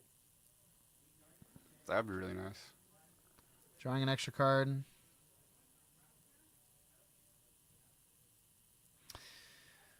Carlos holding those cards pretty close to the chest. That looked like maybe a champion. Oh, an Esper Sentinel. Okay. More taxing. More taxes. Draws, yeah. Is that a human? Yes. Huh. An artifact. Oh, drew another one of. Which I don't understand how that works. You're human and art. Like, you have to be I one or don't. the other, Yeah, I right? don't know. You I should, mean, you've never been to the plane of Esper, clearly. I haven't. Well, No. It's there you go. not on my bucket list. I think Carlos might be a little mildly tilted. I think I would be in his same situation. Playing the champion and then playing the Esper Sentinel would have netted him a counter on the champion of the parish. But unfortunately, in this situation, it's tough to watch the game get pulled out of your grasp like this. Yeah. So Alex had to discard a card, just threw away a forest. Didn't really matter. I think what we see here is Alex activates the Destiny Spinner twice, and that's good game. Yeah. He's a sportsman, though. Played it all the way out. Woof. No early concessions. Leyline Binding, getting rid of the... Counting out the land types. We've got... 3. So it costs 3? It costs 4. Oh, right. It's a 7 because of the Thalia tax, and then he's asking, do you pay the 1? He said, nah, you can draw your card. Leyline Binding, getting rid of the Deafening Silence, which I feel like is pretty much the death knell here. Yep. Alex, other things. Yeah, can just continue to basically loop, or not loop, but loot. Every time that he plays an enchantment, he draws a card. So it's kind of a not really looting at all, but whatever. Yeah. Just drawing cards. Just drawing cards. Plain and simple. Just get some advantage. Yeah, back in my day, we never drew cards at all. You never drew cards? No, yeah. We playing Manaless Dredge? No, I shouldn't play the game. Oh, I see. Nylea's Presence. Throw it on something. Here, I don't care. This one. Trigger on cast, trigger on enter. And draw some cards. Man, so something just really making a statement about that forest. Yeah, it's there and it's enchanted. So I think we saw. Okay, there's a Caracas. That's fun. And then I don't know what that enchantment is. The green enchantment. All the way on the left. Oh, it's a Miri's Guile. Oh. Are you familiar with this card? It's also gives Shroud to some extent, or am I mistaken? A different card. So Miri's Guile, that might be like a Miri's Presence, I think. Okay. Miri's Guile says it's kind of like a Sylvan library, a little bit. Oh. So you look at the top 3 cards of your library, you put them back in any order. Okay. Period. No extra drawing, but it only costs 1. So that's decent. Yeah. Pairs really well with fetch lands. Yeah. Oh, because Yeah. Some brainstorm action outside exactly. Of blue. I like it. What are the blue cards on the human side? So we haven't seen a whole lot of them. We are speculating that one of the main ones that Carlos would be running is Meddling Mage. Being able to shut down any specific card, like out of a combo deck, seems really good Is that Seal of Primordium? This is the enchantment castable disenchant. Yeah, remember I was saying you need enchantment to destroy the other enchantment? There's one right there. You're absolutely right. Seal of Primordium. Here it is. The other one is probably Reflector Mage. Is a good blue-white human. Yeah. And I mean, I would even maybe say Changeling. What is it? Changeling Outcast? Is that the? Changeling Outcast. Oh, the one that gives them all. Yeah. The extra one target. Touch. Yeah. Yeah. It's all permanents you control too. Well, all of the typo that you choose. So Is like, that what it is? or I mean, it is a shapeshifter. So it's like, all of the. Pull it up. I thought it was your permanents, so I thought it protected your lands and gave you insulation there, but could be mistaken. So it's Lavinia. I could see Lavinia. The which one was it? Changeling Outcast? That's the unblockable. No, one. okay, that's not it. Unblockable one. I have a playset of them. I have no idea what it is. That's fine. I don't know, but yeah, no, Changeling Outcast is the one black. The one black. Unblockable, can't block itself as well. Pauper legal. Yeah. Pauper legal. I like Lavinia. Being able to I know that Ben runs 2 main board Lavinia in his loam pile. Yeah, he doesn't like counter spells. Doesn't like counter spells. Doesn't like combo. Unsettled Mariner. That's the one. Yeah, that's the okay. Thankfully, Jonathan's paying attention.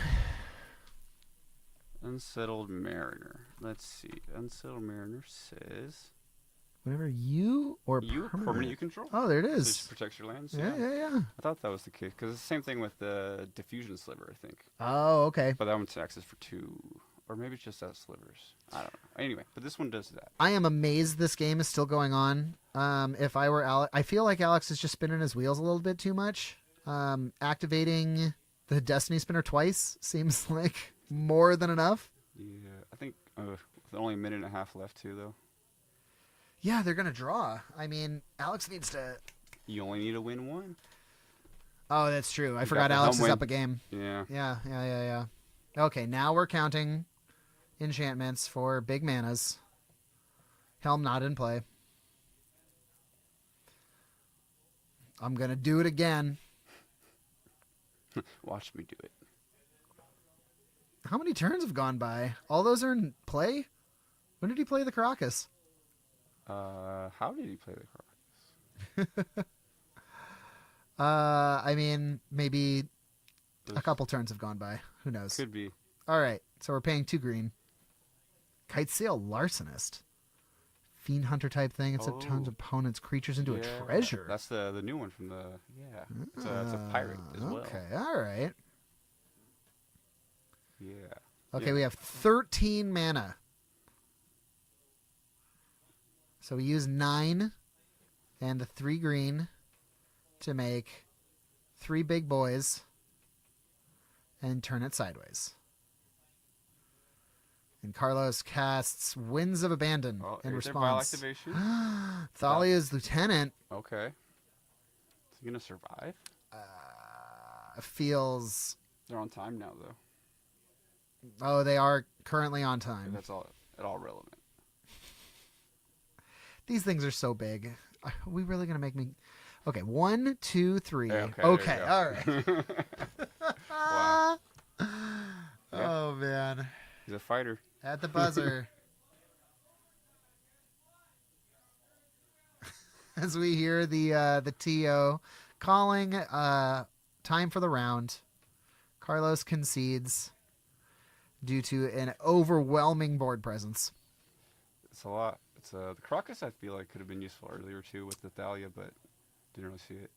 I really think that turn where Carlos didn't attack with Thalia and could have brought Alex to 1. Yeah, because he survived right there with 2. Yeah. So I don't know if Alex would have blocked. Maybe he was comfortable going to 1. But does the deck gain life? Do they play the one that gains life on the cast as well? He used to, but he tunes his deck fairly often. Alex is also a streamer. True. We see him streaming a lot of Enchantress if he's playing Legacy. So sometimes he has it in, sometimes he doesn't. Obviously, he's playing the solitary confinement this time when he used to not. So, and obviously the Helm of Obedience combo. That's didn't expect that. Nope, not at all.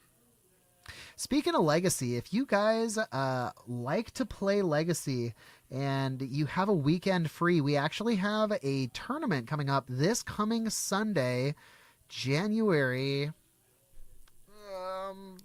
Hold on, I don't know. I have a calendar it's here. on Sunday though. It's gonna be January. That's February. No, okay, here we go. January 21st. This coming Sunday, we are having a store credit tournament, $40 entry, and the payout is store credit. But all of the entry fees are going towards the store credit. So 100% of your entry fee is going to be in the pool that pays out. So if you win, you win big. You win big, and it's proxy friendly. Proxy friendly. You can, is, as long as we can tell what the card is supposed to be, it's going to be legal. I don't know if I'm going to be here for that. I'm not sure if I'm going to proxy anything or not, but could. I mean, before Food Chain got reprinted, I brought Goblin Food Chain to one of those tournaments. Okay. Very fun. Got me into it. Yeah. And then they reprinted Food Chain at $15 or something. Yeah, it's pretty affordable now. It was very good. I think I would have to go. I don't know if Phyrexian Dreadnought. It's probably the only card. Oh, a Stifle Knot? Yeah. Yeah. I mean, I'm not going to buy those, but I have lost to more Stifle Knots in the last month than I care to admit. It's fun. It's a 12/12. You also get to put Subtlety in that deck? I already play Subtlety. But oh, yes. okay. No, it's it's pretty good. Yeah. Do they run the Sleep Cursed Fairy too? Sometimes. Yeah, because you can counter that as well. Yep. Interesting. So it's always been appealing to me. Pretty cool deck. And Hushbringer, of course, and then the Strict Proctor, where you can just choose not to pay 2. Right. Well, you gotta do mono blue though. I mean, come on. Oh, okay. I'm sorry. Right. You don't want to play blue-white. I see. No. Definitely not. Okay. Well, Urza Saga. It searches up the Phyrexian Dreadnought though, right? Might as well. It's a pretty good, and you could give it a Shadow Spear. It already has Trample, but then it's Lifelink. Is a lot, and it removes Hexproof from your opponent's permanents. Pretty decent. Because that comes up so very often in Legacy. Doesn't remove Shroud, unfortunately. So it wouldn't come up in this matchup, but it just removes Hexproof. You know, that's true. I didn't even think of that. Yeah. Yeah. Because I was trying to think of just anybody who has a Hexproof permanent.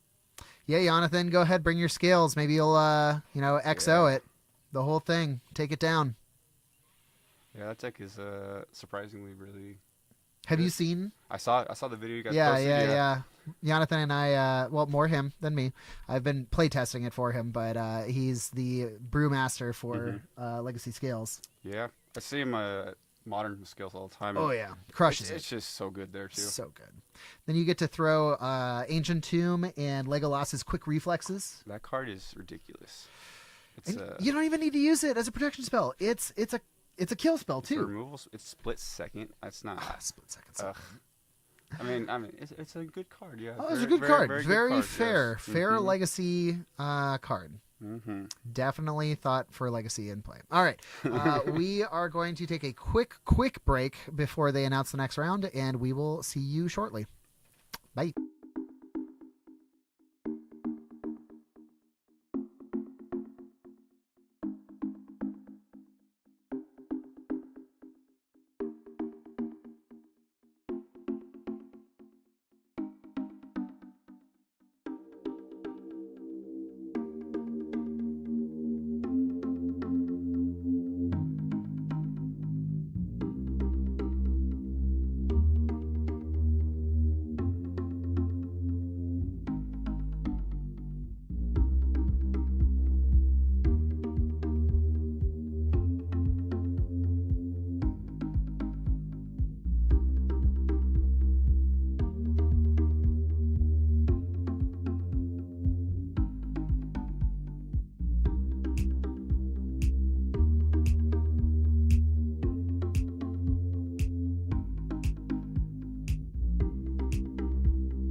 All right, welcome back. Welcome back to Tuesday Night Legacy. We are in round 3. We have 2 pretty fun decks on cam here. We got the 5-color Loam on the left, piloted by John. And we have, what is it, Teamer Rhinos? Teamer Rhinos, piloted by Michael on the right. So pretty fun decks, both blue in nature. Teamer Rhinos, of course, you could also call it a cascade deck. So it's basically trying to resolve a spell that puts 8 power with trample onto the battlefield. That's a lot. That's a lot. You just need 2 turns of that. Yep. And so they do it pretty much one of 2 ways. You can either do it at instant speed with Violent Outburst, doing it at the end of your opponent's turn, or you can do it on your turn and then get 2 extra power off of the Shardless Agent. Yeah. They usually do it back to back. God. Violent on your turn, Shardless on their turn. Oh, I just used my counter. I don't like it, but it is a very good deck. It's yep, it does the thing. And then John is playing 5-color Loam. He's been a Loam player since as long as I've known him, honestly. Loam, Life from the Loam, the titular card in the deck, says that you get to choose up to three lands in your graveyard, put them back in your hand.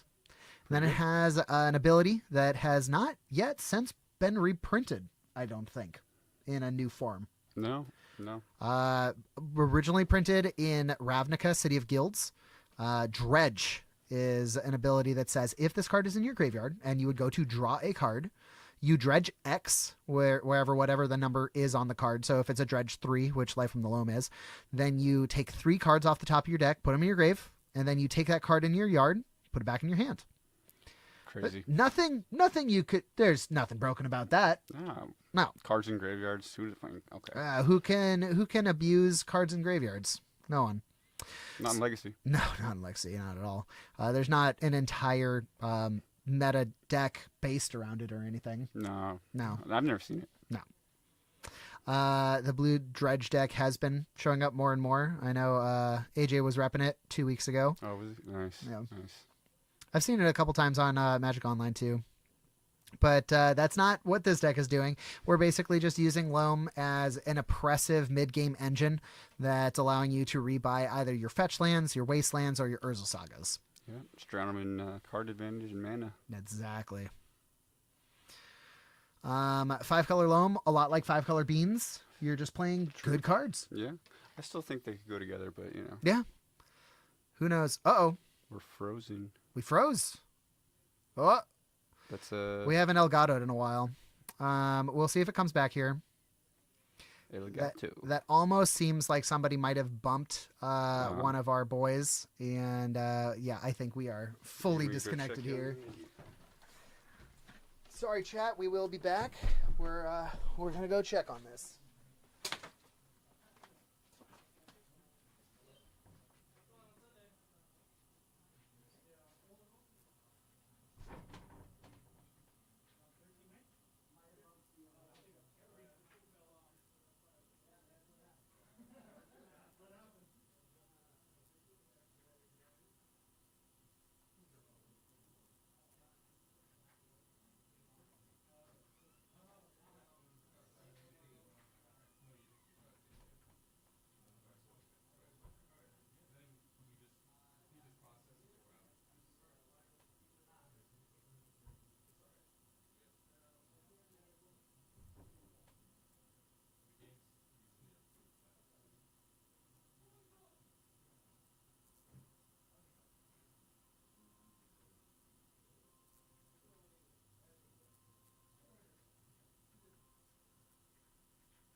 Like it there.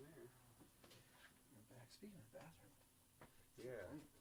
I'm going to do that after this one. Seems like a good idea. Oh. All that water. Hey everybody. We are still live and we have our stream again. So what accidentally happened is one of the players knocked into the transmitter and that'll get it every time. Yeah, that's the thing, yeah. Oh well. Disconnects it. Disconnected.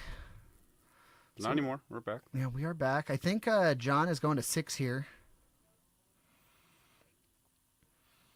What do we got? Oh, showing. Oh, a sideboard card maybe. May have accidentally not de-sideboarded here, Yeah. showing us a Force of Vigor. Very good sideboard card. Very good. Not quite main boardable. Oh, it's for Mystical Dispute? Yeah, that's a little bit more main boardable. It's very interesting that Michael's just kind of showing, yeah, it's accidentally, didn't put this counter spell in here. Let me just add this to my hand. Oh, just replace itself right away, right? Yeah. Since it should have been that. I guess that's just how the players are going to play it. Just to let everyone know, we are casual REL here. It is not a comp REL. It's a Tuesday night. Not a huge deal. He's looking at the camera. I don't know what to do. Yeah. It's fine. Who cares? As long as both players agree. Yeah. That was pretty funny, though. All right, so somebody obviously decided to go first. Don't know who it is.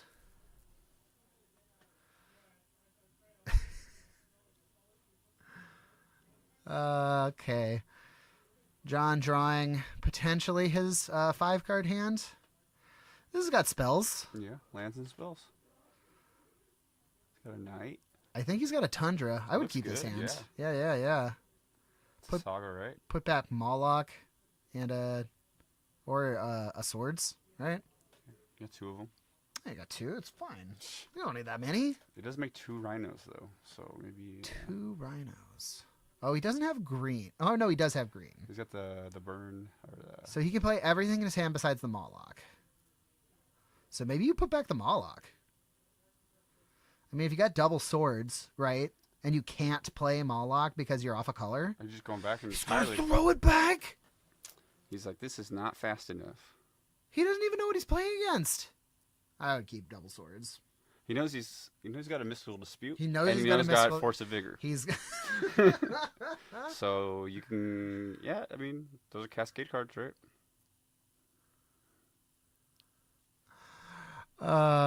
Yeah. He knows he has Mystical Dispute in the main, which would kind of tip off the Cascade. Yeah. So you would know that it's probably Cascade. The side, not too much, but...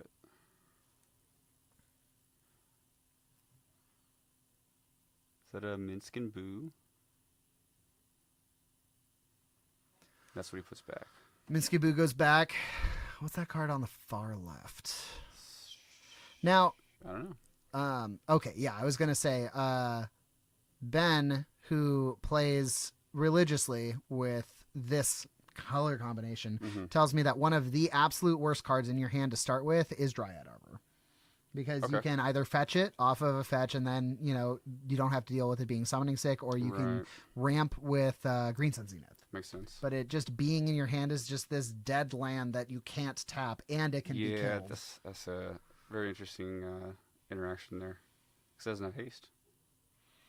We just see a Misty Rainforest from Michael. Oh, he got the 2 swords back. Oh, he's basically got the same hand. That's hilarious.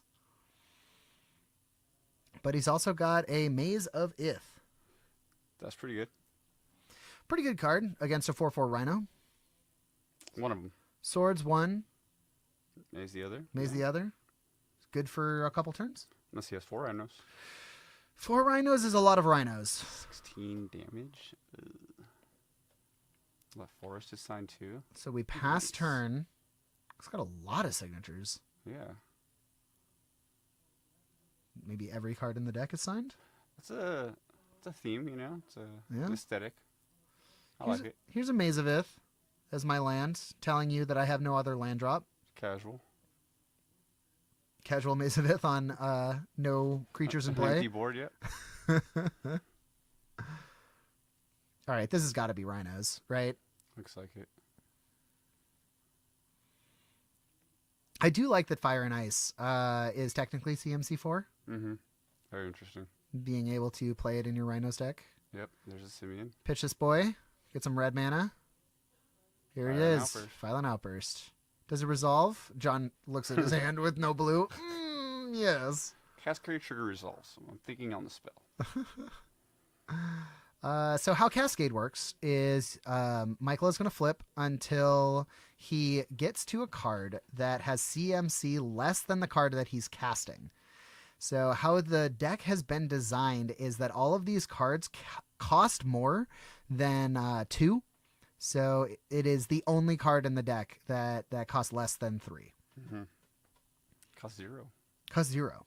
It's true. It does not have a mana value, which technically means its mana value is 0. It's crazy how it works like that.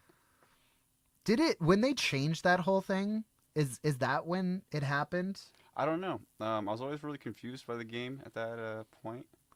That happened a couple years ago. So yeah, it was right around Modern Horizons, right? Yeah. Yeah. That all of a sudden CMC became mana value. It's because of the flip cards, right? You cast the backside of it. Oh yes. So I had to change it, which I heard was a big thing, but I never actually saw it. So that was like when you were Valky and Valky. You could turn into Tybalt the Planeswalker. That apparently was good. Yeah. You could still bring to light it. I mean, I was doing that in Modern, but hey, it's Cascade's a little different. Mm-hmm. A little better. So now we have 8 power that can attack on turn 3.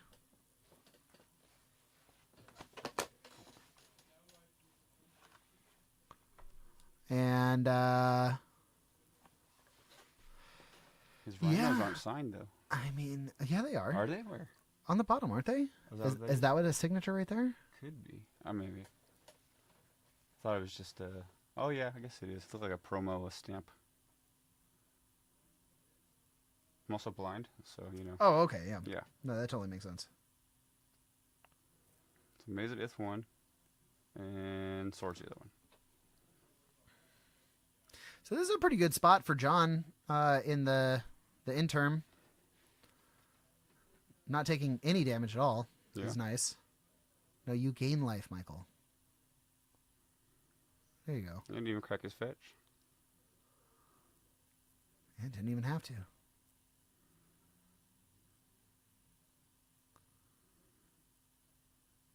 He had a force negation in hand. But maybe where does he pitch though? Maybe he no, values the card. you can cast it, can't you? Oh, just hard cast. 3 mana. Yeah. Okay. Also, you can't pitch on your turn. Oh, it is his turn, obviously. Don't mind me. Yeah, they tried to make it a fair force of will. Still not a fair card, but yeah, I mean, you can play around it more. Yeah. But no. Oh, that's why he's like, nah, whatever. Here's some more rhinos. Yep. Let's go again. I think you're right. It is a completely sun deck. Oh, that Violent blank. Outburst didn't. Spoke too soon. Oh, some of them don't.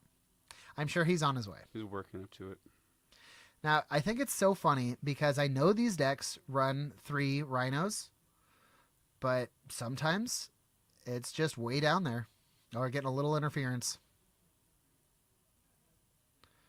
There we go. Sometimes it's right on top. Sometimes they don't have to flip at all.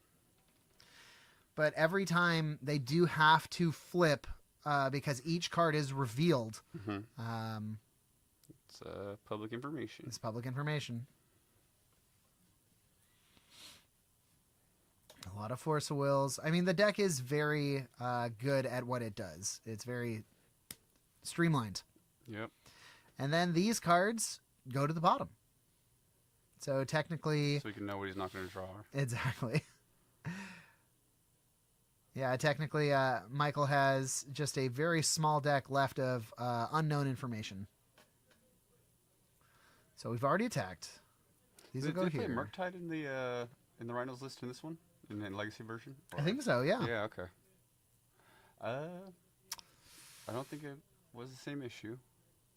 Okay. And we're back. There we go. Sometimes we lose signal if it gets too hot. That's why we use the fans. Well, there's a lot of rhinos on the table. So. There are a lot of rhinos. It's very, very hot, very spicy over there on Michael's side of the board.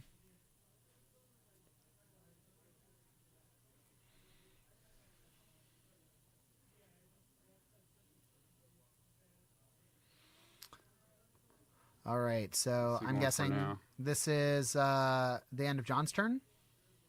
Yeah, is he going to get swords again? I mean, that makes sense, right? Because he drew the other one as well, like you said. Yeah. Ended up with the same hand.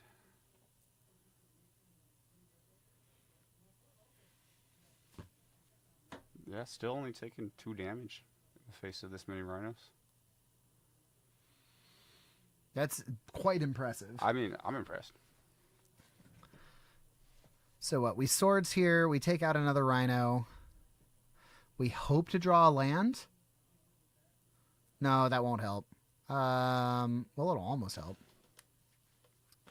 We need one of those echoing truths. Echoing Truth would be massive here. I'm trying to think of first game interaction that Right, yeah. a fetch land would be really good because that would put his... Oh, Bajuka Bog's not going to do it. No.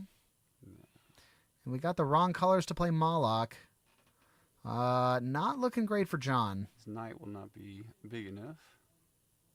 Yeah, so I was saying if that was a fetch land, then at least the knight would be a 4/4. Right. And then he could trade. trade with one of the rhinos. Oh, Wasteland. Wasteland. I think this is GG's right here. It's 10. 10 drops to 8. That life total did not last long. Oh, you gonna do it? He's gonna Yeah, do it. 4 more? Yep. Yeah, pick it up. Scoop. Ooh-wee. Yep. 1, 2, 3. When you've got 24 power of rhinos to deal with. And you're at 30 life. Oh, man, that was tough. Yeah. That's crazy you had that many because you saw from the first Cascade they shuffled back, I think, 3 Yeah. Cascaders, so that means you just had the other 2. Yep. I think his opener was 2 Cascaders, and then he drew into enough land to make it happen. Yeah. And John not keeping a hand of permission, I mean, you can't always keep a hand of permission, especially when you No. play all 5 colors. Yeah. Pretty ambitious. Ooh, John bringing in the Force of Despair here. Are you familiar with this card? Yeah. It sees no play in my experience, but I think it's great. Yeah. So Force Really of good against rhinos. Yeah. Force of Despair, very good against rhinos. It's also good against goblins right now. That makes sense. I've seen Force of Despair come in against me a couple times. Has only gotcha me once. Once you know that the card is in the deck, you don't completely put down your board. But sometimes that's all you need. You just got to have one really good gotcha. Really surprised me how little play that sees. Yeah. It just seems great. Doesn't target. Destroys them all. Destroys them all. It really punishes decks that go all in, right? Yep. Yeah. So cards that kind of pass the turn and do one haymaker at a time, it's not as good. But You if play you around it, but it slows you so much. yeah, if you can pay mana for it instead of pitching a card, it's even better. It's only 3, right? Yeah. Pretty good. 3 mana, permanent edict.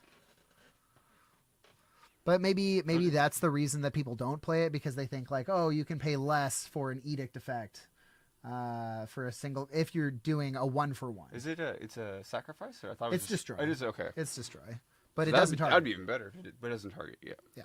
Very relevant. God, if it was sacrifice all creatures that came in, I think it would see play specifically for Merit Lage. Merit Lage, yeah. Yep. If you had a pitchable answer to Merit Lage, We just dress down first, and then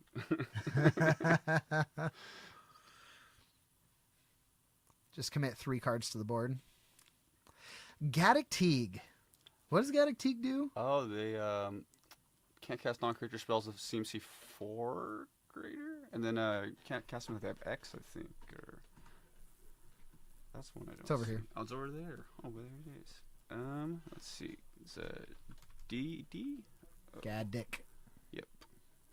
Gaddock Oh, Teague. it's already there, and there it is. Non-creature spells with X in their mana cost can't be cast. Yep. Non-creature spells with converted mana cost 4 or greater can't be cast. So force. Okay. Non-creature spells with 4 or greater. So it stops fire. Nice. It's true. It does. It sees it still having a CMC 4. I'm pretty sure, yeah. Wow. Right? I'm not. Maybe not. Might get around it because I think when you put it on the stack, but I'm not sure. It only becomes the one card. I think so. Yeah. So it doesn't have like the color identity of the other card. That's true. I'm not sure Gaddock Teague is super relevant here. Probably just force. Mostly force. Can't think of anything else. It's not like Lavinia. No. Lavinia would be better. in this situation. In this specific situation, yeah. Because Lavinia stops your Cascade spells. Mm-hmm. Who's Stardust is saying W caster Jamison? Oh, hello. Do you know Stardust? That's Alex. Not Alex King. Oh, Yes. gotcha. Alex P. Luxac Games? No. No? Different Alex. Different Alex. He plays Enchantress sometimes as well. Yes, I have met Alex. Okay. Long time ago, though. Good to see you on the chat.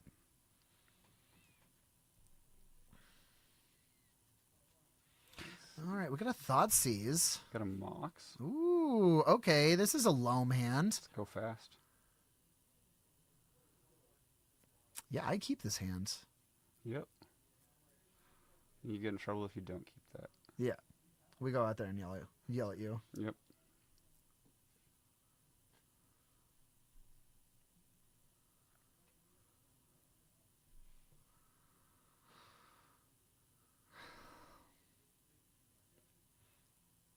That just seems like a great hand. I like John's hand a lot here. Can't see the other side very clearly. Yeah. They're so shiny. He's coming by to support his boy. Oh, okay. There you go. Appreciate it. Looks like Michael's going down to 5 here. This puts him in a pretty tough spot into Thoughtseize on the draw. Mm-hmm. Basically starting with a 4-card hand. Although he doesn't know that. He does not. Without a Thoughtseize, I mean, that deck can still very easily function. Oh, yeah. But not if you only have one Cascader. Yeah. He plays counter spells, you know? Yeah. But you never know. You see it, Minsk and Boo? And that cannot be a Sword of the Meek. What is that red card? Oh, it's a Blood Moon. I was like, Sword of the Meek. What is going on? Yeah, cascade into it and combo. Yeah. Pauper Foundry. Sure. Just completely change gears. Transformational sideboards are huge. Are a thing. Never seen that one, but I had a friend in the Bay Area that would play. This is back when I was a Modern player. He did the Thopter Foundry deck. Right. I think one of the key cards had just been unbanned. It was like Sword of the Meek or something. Okay. And so, yeah, just kept jamming it, trying to make it work. It wins the game sometimes. Sometimes. Back, Do you even take Blood Moon here? I feel like it's not that good. Okay. Obviously, John disagrees. Yeah. Values City of...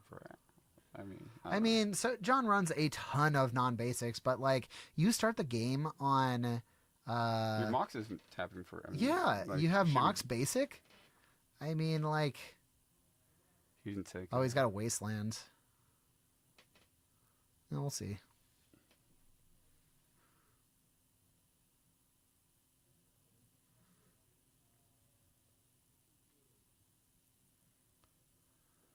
Suspending the Rhinos. Yeah, turn 1, suspend the Rhinos.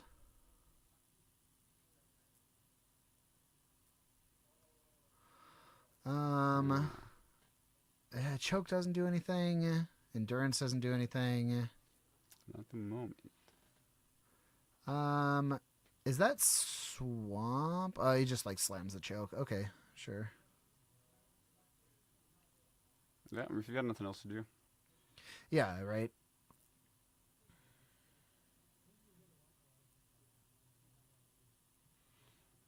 Rhinos come down.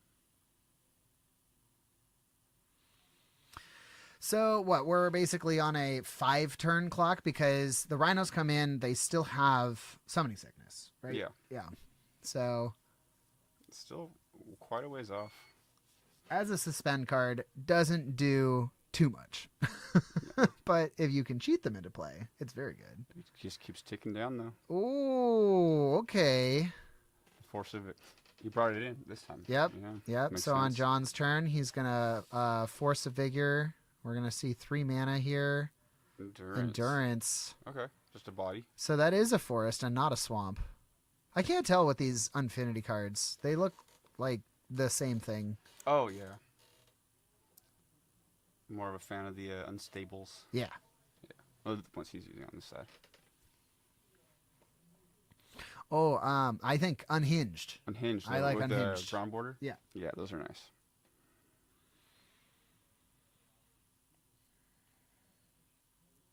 Oh, yeah, he just flashed in the endurance. I was like, attack, my guy? Yeah. So both of these players, pretty tapped on resources. Double fetch. Double fetch. Shadow of Doubt. Yeah, because you fetch priority fetch, right? Yeah. Well, That's what you did. Sucks for you. Why else would you have put them both in the grave at the same time?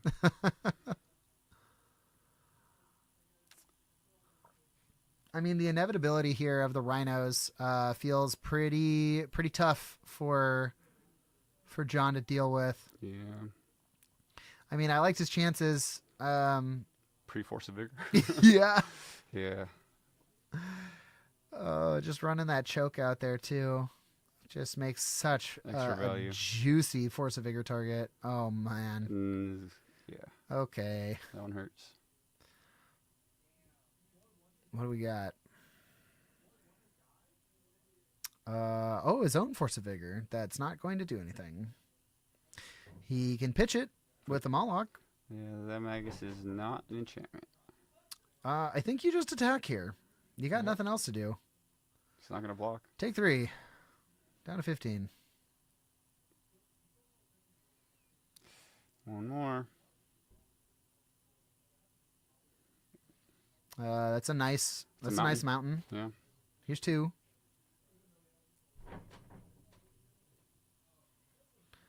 Down to 16. Oh, we are in game 2. Keep forgetting. Yes. Game 2. Oops.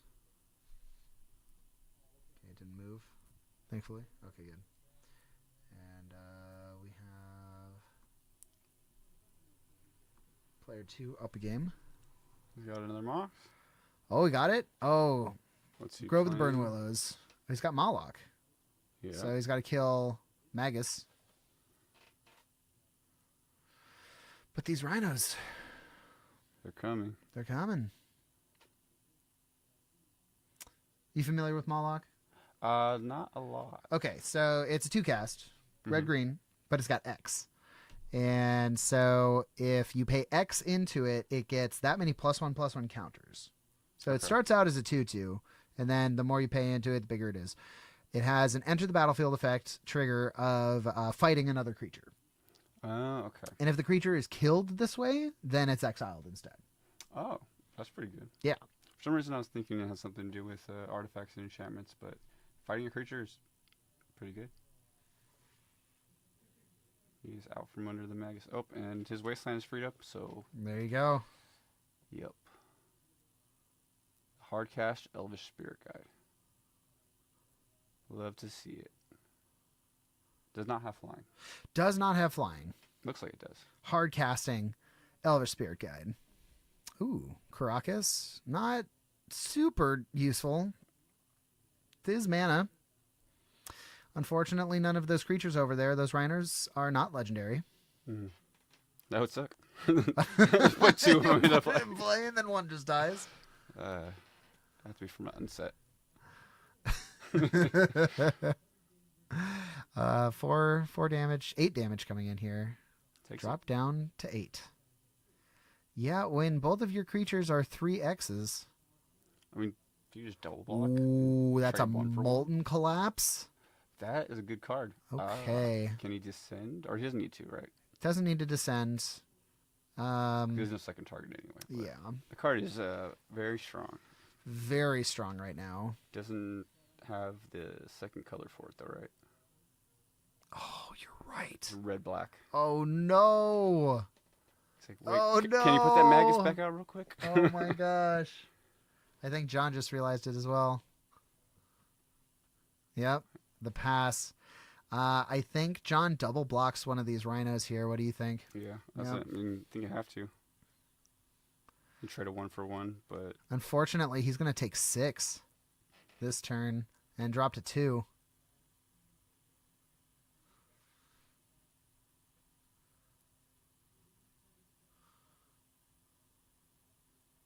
And there's the Blood Moon. You giving him the red mana. Oh, it's back. He's looking at it again. Is it an instant? No, it would be a very, very strong at that point. No, too strong. So here comes Rhinos. This actually may stabilize John, now that I think about it, because he's going to attack with 2 Rhinos. Kills 1. Kills 1, takes 6, down to 2. Scary. But he But does kill another one, too. then you kill the other Rhino. As long as Michael doesn't draw a Cascader, then he's Does Elvish Spirit Guide have flying? No, it doesn't. It looks like it should. It looks like it should. It looks like it should. Yeah. I had to look it up one time. Somebody had a 4-in-1. Yep. And they were convinced that it did. Yep. But it doesn't. It's got wings. Does not have flying. Well, he's got the endurance as it is. Yeah. So, well, it really depends on what Michael kills, right? Right. Yeah. So I think the only way that John kind of beefs it here. Because then he takes less damage initially, but he doesn't kill a Rhino. Right. Not killing a Rhino, I think, is... Okay. Okay. Here we go. We're going to block this Rhino. Get him out of there. Michael says, let me read these cards. Didn't read it when it came down, but now I want to read it. Yeah. Kill the Endurance. Has more text. Is a better card. Bigger body. Down to 2. Okay. Rip it off the top. Witherbloom command. The non-creature permanent, right? Can cast this spell. It's got modes. Yeah, pull it up. Where's the... all over there. And... Witherbloom.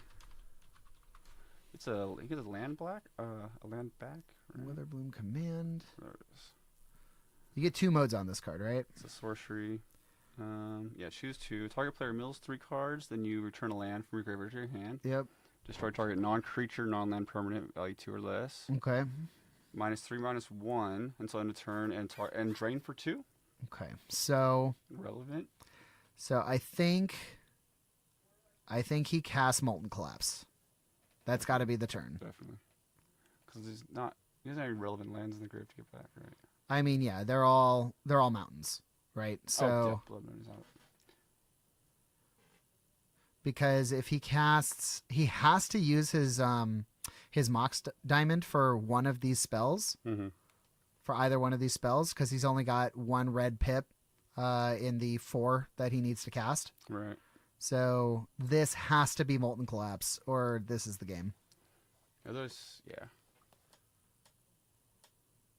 Others get used to the forest, but yep. Molten Collapse. Targeting the only legal target. I think the last card in Michael's hand is Force of Negation, but he's only got 1 card. Not gonna do it there. And he tapped out for the Blood Moon. Yeah. So Molten Collapse, target your Rhino. What? What? That's interesting. Because it's destroy creature or planeswalker and then destroy non-land permanent with it's not non-creature, it's just non-land, right? I don't understand. Trample Rhino. Does he think Fairy has flying? He has to think that Fairy has flying. And he plays another one anyway. But I mean, that's game. yeah. I don't really understand why John killed the Fairy. Just Here, reading read it. it. Oh, that was it. He thought it had flying. It gets people. He even Don't points to it. Don't put wings on creatures that don't have flying. Yep. Oh, well. That'll get you. Yeah. I like Witherbloom Command. I've seen it in a couple decks now. And, I mean, it does stuff, for sure. Yeah, it does 4 things. Well, pick 2 of 4. Pick 2 of 4 things. Especially in a loam deck where your lands have extra value. You're able to get them back. Yep. Did he mill 3 cards just to see what the card he would have drawn was? It was Swords of Plowshares. But you can't do that to yourself. No, you better not know. Better not know. Because even if he did that, he would have gone to 4, and then you block Fairy, and then you still die. So. Yeah. Yeah. Oh well. Yeah. All right. Well, we've got 13 minutes left in the round. We're gonna go out and schmooze with the players and Shows in the force of despair. shows. And if we can get somebody on camera, we will. But yeah, we'll see you soon for hopefully around 4. See you soon.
Hello, everyone. Welcome back to the final round of Tuesday Night Legacy, where I have the players reversed. We have Max Gilmore on the left with Grixis Stalker, and we have Alan on the right with 5-color beans. Yeah, should be a good one.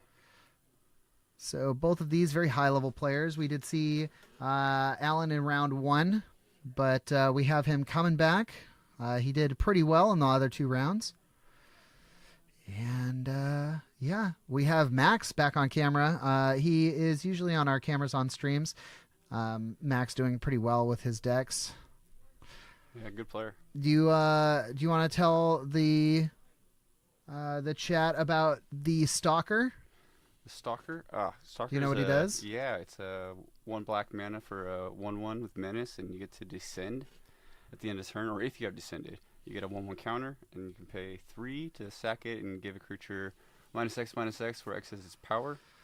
And it's just descending every turn with fetch lands. It's 2/2 with Menace on turn 1. Fetch land, Troll of Khazad-dûn. Yep. Wasteland. Yep. It's never not descending. There it is. There you go. What's the artifact? Mistress never not descending, and then he doesn't descend. Well, you know. But it's a very strong card. It's taken a little while to start seeing play, which I was surprised by. But so this card, I feel like, is a pretty aggressive replacement for Delver Secrets. Yeah, I don't know how I feel about that. But it's black though, so it's black. It's in a different color, so can't be killed by Power Blast. Delver can't ever be replaced. Apparently, yeah, not truly, but it does things that Delver can't. You know, yeah, definitely does. So it's a different kind of evasion. Ooh, that's a pretty good answer to it. Oh damn! Oh, we do see a daze here. Fights so over it. Yeah. Max does have a response. We see a daze. Does Alan have one back? 5-color beans usually doesn't run dazes, so it's going to be a force. Yeah, so it's in his. So force of negation. We're going to see if Max wants to fight over this even further. I think that's a force of will. Wow. So force of will pitching ponder. He values that soccer quite a bit. So by having this on the field, Max is deep in the paint here. Yeah, a wasteland. It's gonna take him off domain pretty aggressively here, taking now. 1 damage, and now has the counter out of Bowmaster range. So we know that Alan does have the prismatic, not ending, Leyline Binding. In his hand. A Lorien Revealed. A few more lands to get that online. He had it. He did. Okay, we're seeing a Tundra. Maybe that's a Source of Plowshares. Although Alan down to 2 cards already. I mean, these players have been using their resources. Yeah, it's kind of how these matchups go. These counter. Whoa, there it is. Yep. So this is less than ideal for Alan because this is going to be a reanimate on that, Orcish Bowmaster here. Yeah. Not feel good. Yeah. Max was able to fight over the right resource here because even though he lost his Stalker, I feel like Alan is in a really bad spot. Because even if he had beans, his main engine, he's just taking damage for every extra draw now. Yep, not a May ability. No, not a May ability. And with Max having that extra Bowmaster in his own hand, I mean, we're going to... Oh, he's not even going to cast it. He's just going to hold on. Here, take 2 more. I don't care. Okay. We're not playing lands. Ooh, a Dress Down. That doesn't really do anything.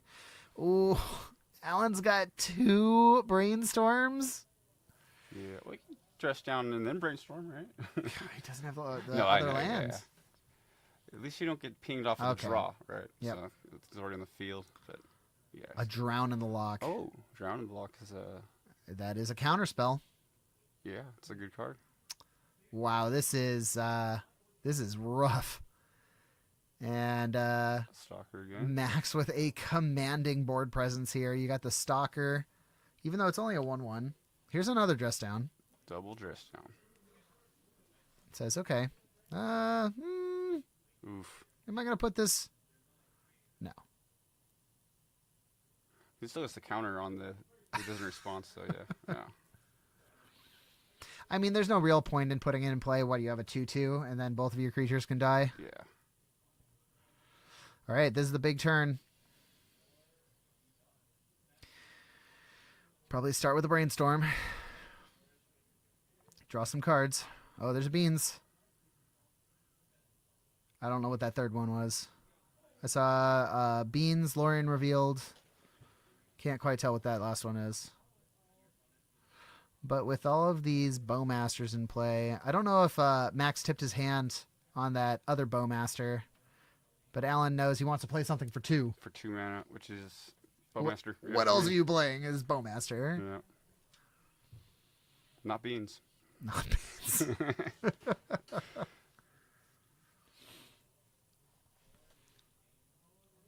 Beans into a leyline binding? I don't know. Maybe. Winning the game just stalls out a couple more. We're gonna ponder. I was gonna say, you're gonna brainstorm again? Oh, Triumph. That's immense. That's an out. That's a huge out. So we're gonna draw a card. Next turn we play Triumph, backed by Force of Will. I like that. I like that a lot. Doesn't stop the Menace Boy. But no, it does not. 5 lifelink. Pretty good. Here's that Bowmaster I was talking about. Yep. Indian step after the dress down comes off. Ooh, this is... Oh, Alan's pretty close to dead. Oh, pitching the brainstorm that he won't cast. Oh, okay. Force of Will, black card, Snuff Out. Oh, Snuff Out. Snuff Out's good. Here's 3 damage. Snuff Out's very good. Snuff Out is going to be Max's answer to this Triumph. So goes to shuffle it back, but you're going to have to take an actual miracle to get it back. Yeah. At that point. Yeah, we're gonna Lorien revealed. Yeah. Good card. Now, here's a question. With this Lorien revealed trigger on the stack, could Max snuff out the Catherine, and then it would get shuffled away, right? Oh, because it would be in the top the Lorien 6, reveal, wow. is already on the stack.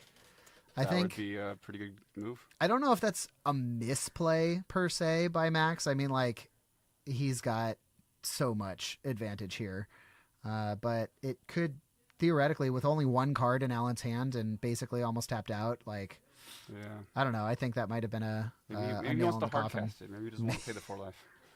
Well, we're seeing a snuff out for 4 life here. Alan's cheating over there. No, I don't think he's cheating. It's somehow a card came out of his sleeve. There we go. Gonna go ahead and shuffle up. I think that's game 1, 2, 3, 4, or as good as close to game. So those not unfamiliar with this card, since it's not online, Triumph St. Catherine, if it dies, specifically dies, then there's a trigger. It goes to the graveyard, and then it goes back into the random top 6 cards of your library. It does go to the graveyard for a second. It does go to the graveyard for a second, so you can endurance it away. Is it it? It's not. It's beans. Yeah, he'll take the 1 from the draw. Oh yeah, he's realizing now that he's dead. Yeah. Close. Well, kind of close. Not really. Close to surviving another turn. Close to surviving another turn.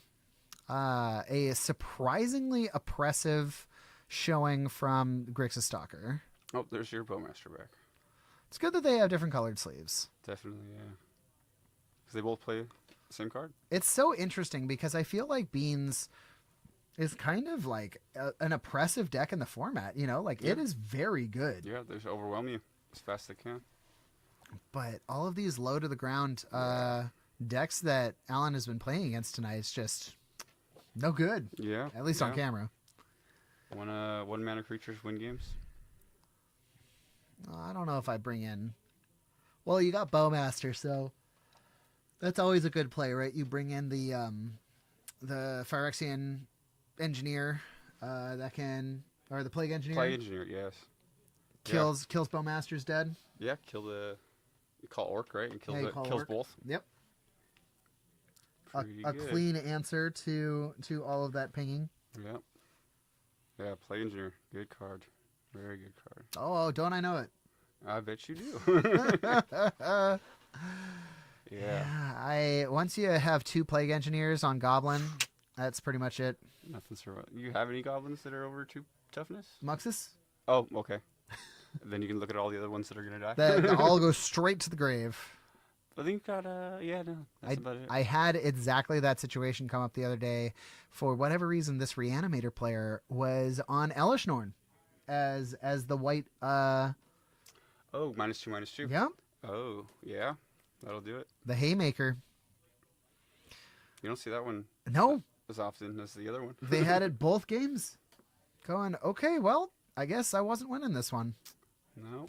One of the main problems with Turbo Goblins is that you have so very few answers to anything. Yeah. You say, can you deal with this? And if they say yes, then you go, well, all right then. Yeah. That's the game. It's a nice way to play, though. I mean, I don't mind it. Oh, yeah. I mean, put it on the field. You say you got it? Do I win? It's like the oops all spells. It's a little bit like oops. A little bit like Either don't. Goblin Charbelcher. Yeah. Yeah. Slightly more resilience. Oh, yeah. You can play a fair game as well, you know? Yeah, exactly. Opponent got mad at me when I put 70 power on the field on turn 3.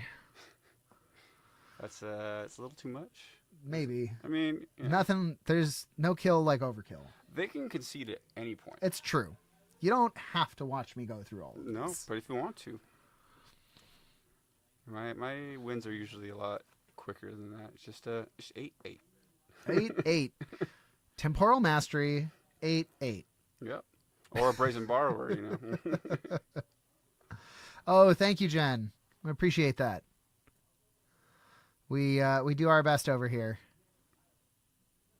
Oh. Said we have great commentary tonight. Oh, nice. It's very kind. Oh, let's update the round or the game. Let's see here. Player 1 got the win there. And we are on game 2. Yep. There we are. It's a pretty fast game 1. Pretty fast game 1, yeah. 15 minutes. And the Beans decks usually like to stretch it out as long as they can. Kind of like a couple other players at the store tonight. Yep. Mm-hmm. I'm a big fan of conceding in the interest of time. Yes. On Magic Online, it is absolutely a necessity to concede in the interest of time. Yeah, this becomes a whole win con with that format. But if your opponent is just spinning their wheels, I'll just let them go. Take your time. Might as well. Go for it, man. Go to time on game 1? Yep. That's what you want to do. It's your clock. It is your clock. I do not know what's going on with Alan over here. Is it the same card? And his sleeves. I don't know. It's not, he's nervous, maybe? Well, the stalkers, I don't know. I know. Make me nervous, too. Is it an Orcish Bowmaster? I think so. Oof. Oh. Yeah, that was. You got it down there, though. Alan, you gotta work it in with the finger, and then you push the air. Is that how it works? Okay. That is how it works. How do you sleeve? I have somebody else do it for me. Oh, okay. Yeah. A turn 1 Ponder. I would almost think Max is playing Doomsday here. I've seen him on that before. Yes, he was a big fan of what he called Tempo Doomsday. Okay. Yep.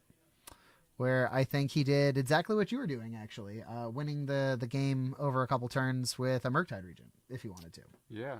I played against him with my Murktide versus his Murktide. Yep. He's a good player. Oh, yeah. Max, one of the only players at the store to represent over at at Eternal Weekends, where I believe he went 6-4 in the Legacy event and 7 and 3 in the Vintage event. Oh wow. Yes. Very cool. Playing both events over the weekend, a lot. Yeah. Like 20 rounds of Magic. It's I don't think I could do that. No, I don't think so. I don't think I would want to spend money to enter both. Like you'd have to be focused on one and give it your all. Yep. Oh, Triumph. So we're seeing a Carpet of Flowers from Alan, a very good card. Yeah. Against the blue decks. Some would say. Yeah. I'm just so just destroyed by I played just for fun. I was playing a Chain of Smog combo deck. Okay. And like a turbo Chain of Smog, and I had 3 Carpet of Flowers in my sideboard. I played it against a Sultai Beans deck. He resolves Leovold.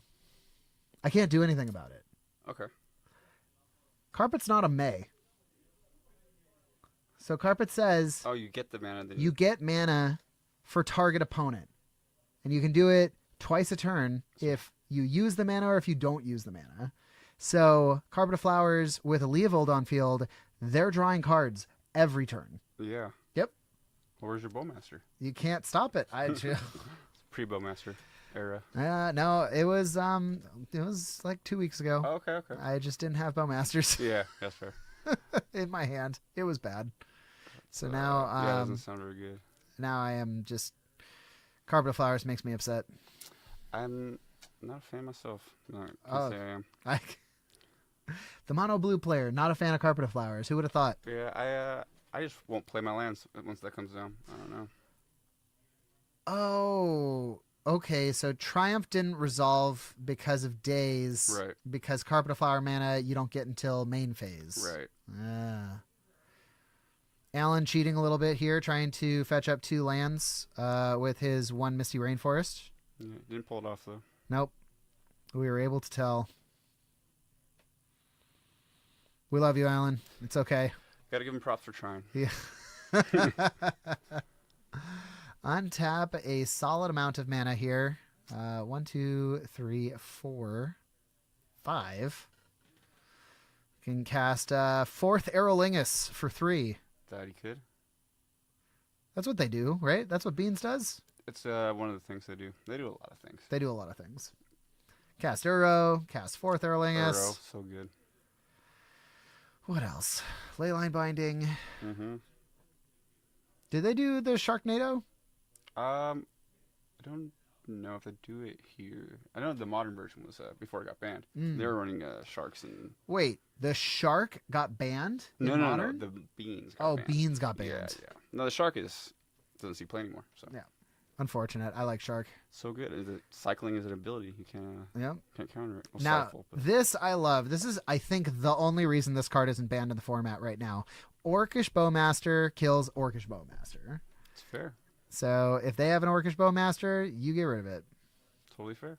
Here is my hand. It is Force of Will and this white card. Yeah, Orcish Terminus Bowmaster kills Ragavan too. We should just. Oh yeah. That's fair. Yeah, absolutely. Would you like to trade orc armies? Don't do it, Alan. It's a trick. You can get rid of the grief. Really hoping on whatever this top card is. Does he know? No, he shuffled, right? Yeah, he shuffled. Oh, 2 mana. There's a Beans. Beans is a good card. So that's why he valued the orc being gone. Yeah. I've heard that Beans is good. Most of the time. Well, the orc army wasn't going to hurt him. Oh, it's true. It wasn't an actual orc. Right. So we've got 2 mana off of Carpet. 1, 2, 3, 4, 5. That is not 6 mana. Terminus is an expensive spell. We've got 6 mana next turn, which is nice. Well, he's got Wasteland on the other side, though. Oh, that's true. 1, Shuffled 2, 3, 4, 5, 6. Still has 6 mana. Still does. Okay. Off of Carpet, but he's got exactly 6 mana. So if he plays into Daze, that feels bad. We've seen only one so far.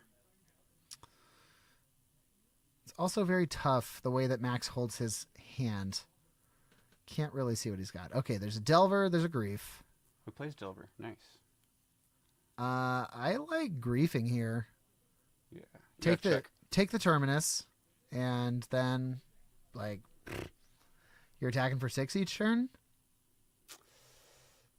You only need to do that 3 times. Okay. So Here's Stalker. Oh, maybe we're gonna pitch Grief. Did that trigger Descend? Pitch Lock. That's a mighty aggressive play. No, we just Wasteland. Wasteland to trigger Descend. Somebody trying to offer outside help. Hit the lounge, yeah? Yeah, definitely. Because he's got... Yeah. I mean, yeah, you look at it's got blue. Or do you want to hit one of the untapped lands? But I mean, you're going to send it right back, so... Honestly, I don't even know what this lounge taps for. Like, I believe it's Grixis colors. Okay. Xander's Lounge is Grixis colors. I mean, if you're going to just start playing cards, right? What's his only swamp then, right? So that is like the hit. Yeah. Yeah, okay. Okay. Get my little boy here. Mm-hmm. The boy grows up. 1, 2, 3, 4, 5. Oh, I see. Drown in the Lock isn't going to be good enough. Oh, but it is when he fetches with this Misty. Ooh, Miracle. 5. Yup. That can be drowned. Yes. Does he have... Well, Beans. Oh, I guess you can hold priority before Beans to counter said spell. Beans trigger on the stack. Yeah.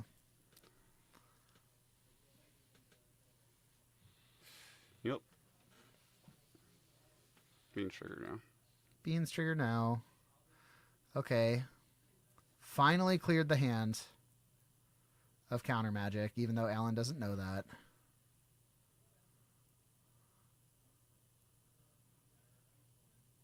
He's got 2 menace guys on the field now. Yeah, he's going to be taking 5 damage next turn, which doesn't feel great. Ooh, Leyline Binding. Leyline. Trigger Beans. Use my Carpet of Flowers mana. Right. Gonna draw a card here. ETB target. Probably Stalker. Yeah, it's a kill spell too. That's be bigger than the Grief. Like really fast? Yeah. Okay. Oh. No, Sure. Grief. Let's see immediate. Get it out of there. Here's my land for turn.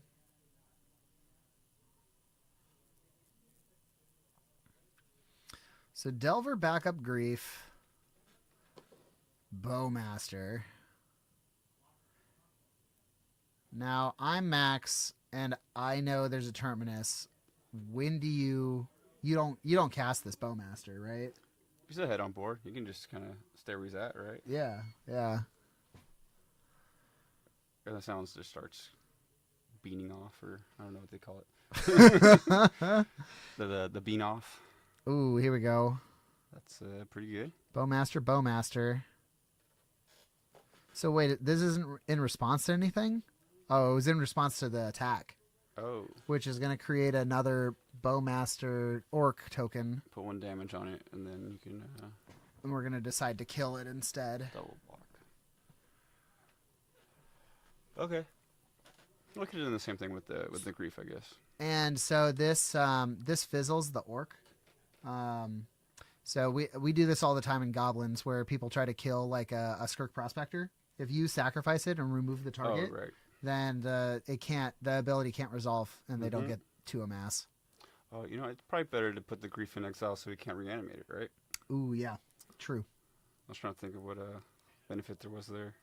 Okay, here's that Delver. We know he's got a Ponder, but he's never going to cast it because of the Bowmaster. And so Max's hand is Bowmaster Grief. Oh, he's got a lot of cards. Bowmaster Grief, Ponder, Brainstorm? You got a Brainstorm, that means he has anything in his hand. Yeah, but he also has a lot of damage from a Bowmaster that he has to deal with. It'll kill Delver. It'll kill Delver. Can't do that. Alan, very unpleased with his current situation, apparently.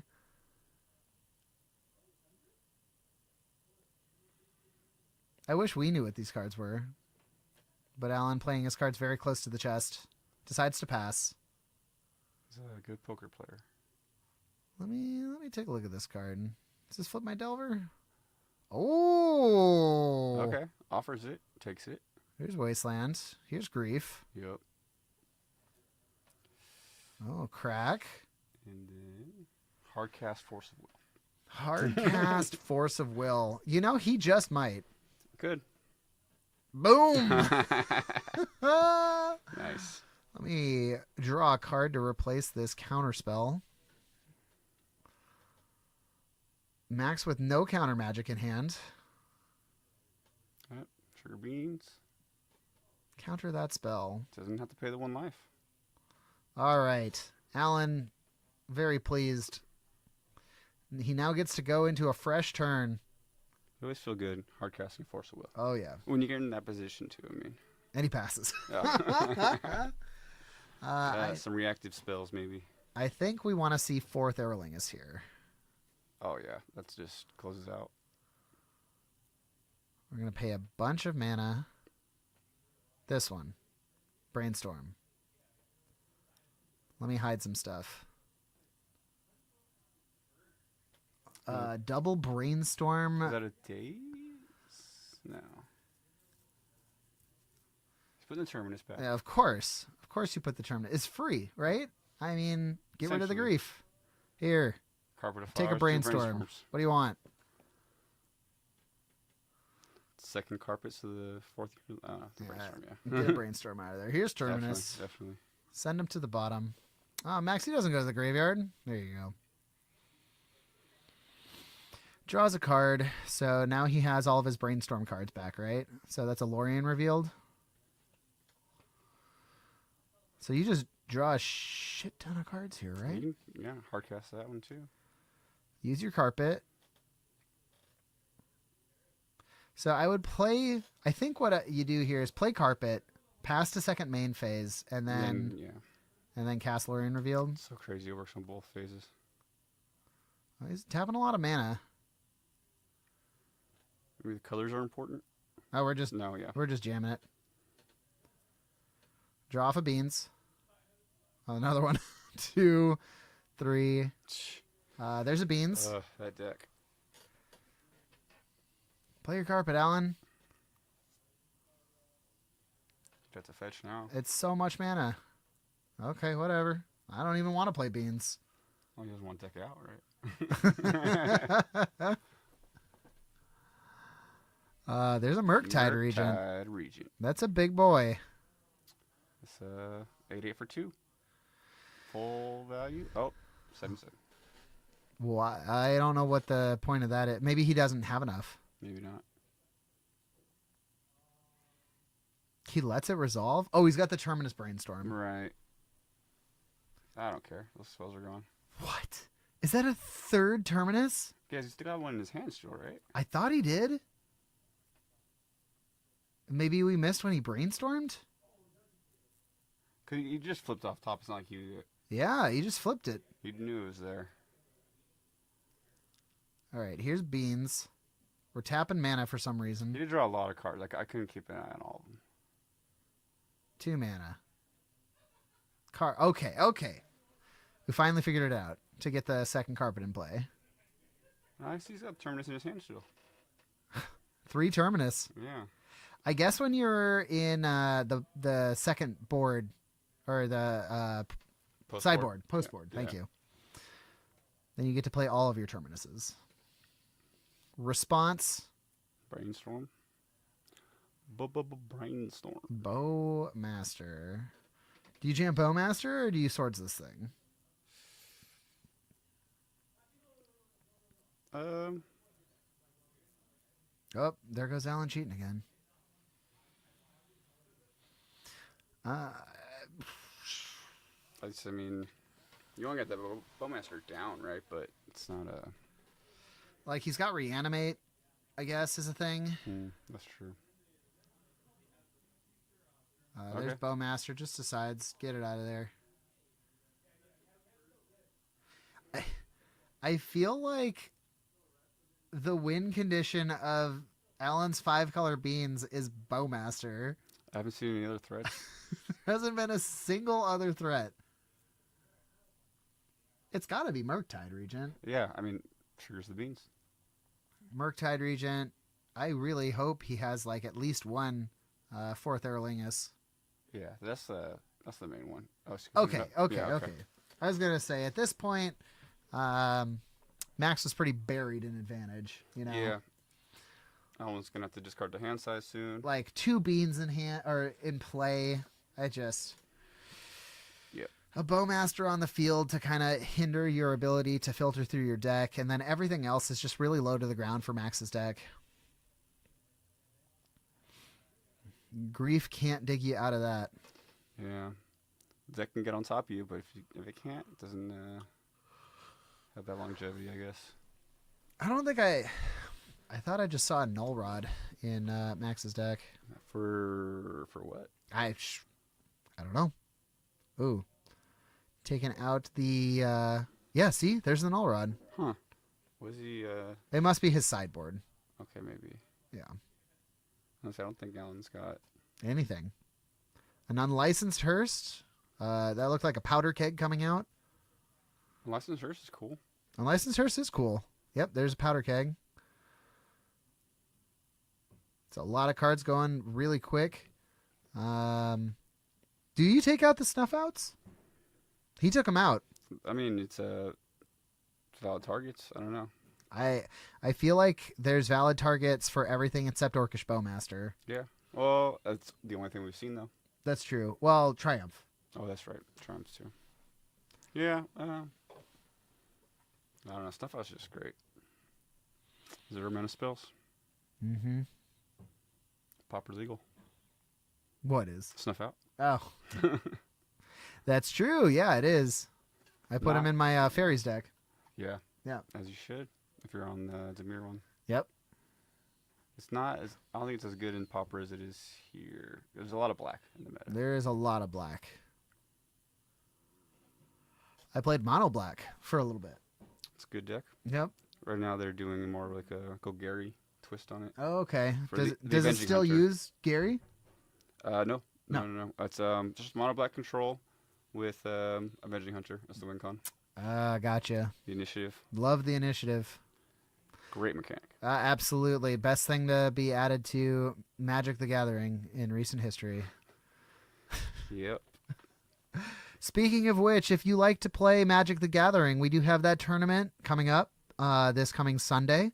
It's a legacy play for store credit. It's $40 entry. Proxies are allowed. What playtest cards? Is that what we call them? Playtest, yeah. Playtest cards. But 100% of the entry goes into the prize pool, so yep, you're getting paid out. Yep. In store credit. Gonna be big payment. Oh, Elgato. Okay, We're back. That was quick. Sometimes it gets a little overheated out there. Right. Yeah. It's hot. That's a lot of beans. That's too many beans. Yeah, come and join us on Sunday if you're in the area. Should be good. A good turnout to the last playtest friendly, proxy friendly event. It was a good turnout for that one. Yeah. I hear Hardened Scales is going to be there. Yep. That's a deck. Not just in Modern. Not just in Modern anymore. It's in Pioneer. No. No. Surprisingly, no. It's all legal. Could be. The Hardened Scales are legal in Pioneer. Yeah. The Winding Constrictor. Yeah. Well, you mean the Ozolith and the Ozolith. Both and the Ozolith. are both legal. I think Walking Ballista is banned, though. Oh. So that's kind of killed the deck. Well, that's no fun. It was a deck. But you could run the Snake instead. That you just put counters on. It's got the protection from multicolored. Stone Coil Serpent. That's it. Yeah, it's got reach. Yep. Trample. Yeah, Hangerback Walker, I think, is legal. Walker. Yeah. Pretty good. See? It's a deck. Maybe. I don't play the format too much. Grief, pitch grief. A classic scam, quote unquote, start. It's fair. And where's the reanimate? Oh, there it is. Yeah. Reanimate back by days. And an Orcish Bowmaster in a land. That is pretty much perfect. That's like a blowout scenario. An absolutely perfect hand Max has over there. Yeah. A little suspicious. No, so we take both carpets. Yep. It's carpet. We daze Ponder. And then make Alan cry. Yeah, he leaves a sword because he's not worried about it. Especially if... Off the top. I always had it. Always had it. So is this important enough to daze? Yes, of course it is. Yes. Well, now he's vulnerable to the swords, but I don't know. That's still a big hit. Pretty incredible. Here's the brainstorm. See if I can find protection for my boy. Or I just get a second one. No help off the brainstorm. Actually, pretty rough. Well, everything was in his opening hand. Everything was in his opening hand. The Wasteland feels really good, though. It's too bad he's not going to get there. So this Misty is going to go find probably like a Savannah or something. You play around days here. If he forces, he's down to one card. So I feel like the trade-off is really good. And if your sword resolves, then I just do the Ponder, right? And then find the fourth carpet. Oh, we let it go. That's interesting. Okay, now we crack. I guess that plays around Force of Negation by not doing it on your turn. Yeah, not Force of Will. Not Force of Will. Out of there. Get him gone. 2 mana, Orcish Bowmaster. Alan is scared now. Playing around days. Gotta respect days. You do. It'll get you. Big fan. Big fan. Okay, here we go. We're going to play Beans. Here's Beans. Here's Bowmaster. Let me put 3 power on the field, and you take 2. Ooh, swords. Yes. Okay, so he only takes 1. Not nearly as bad. Yeah. And only 1 power, so. Yeah. Ooh, that means that Max is pretty much out of gas. He's got a Wasteland and a land, and then a Grief. So he can't play his Wasteland, or else he can't get to Grief. So I think the game has steered back in Alan's favor, ever so slightly. You just need the threat. Orcish Bowmaster, right? Orcish Bowmaster. Here's a Ponder. Looking for Orcish Bowmaster. Land, and Brainstorm. Blah. Shuffle? Yeah. Because even if you take the Brainstorm... You're just looking at the same 2 again. Yeah. You get to look down at 1 more. Unless you have a fetch between them, but he doesn't, so... Yeah.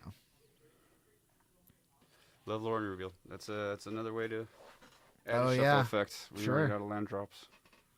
What do you give him? Oh, a Triumph. Not the first draw, though. But it's there's a Brainstorm there. Yep.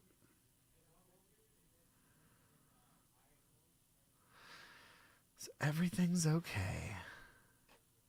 We're going to Brainstorm now? Or we're going to Lorien Revealed? Sure. Go find a land. Why not? Gotta hit your mana. He doesn't have any carpets. He's thinking about that land. He's trying to cheat, remember? Oh, right. Sleeving what stuff is again? This? Sleeves? What are you doing, Alan? Every time he sees it, he has to change its sleeve. He lost a bet. He must have. We got to go ask him about this. Yeah. That's so wild. It's the same card. It's the same card. Tagged card. Actually cheating. Okay, plays the Tundra. Passes turn. Yeah, because you don't set up for the triumph until the end of their turn. Does timing restrictions don't apply to Miracle? Is that correct? Yes. So if he could have, like if you can brainstorm or draw a card, can you instantly play Triumph? Yeah. Okay. Temporal Mastery is a sorcery. Yeah. Yeah. Okay. It's always funny with the brainstorm too. You have to reveal that you drew it first. Yeah. And then you can finish resolving the brainstorm, and then you can cast it. I like it.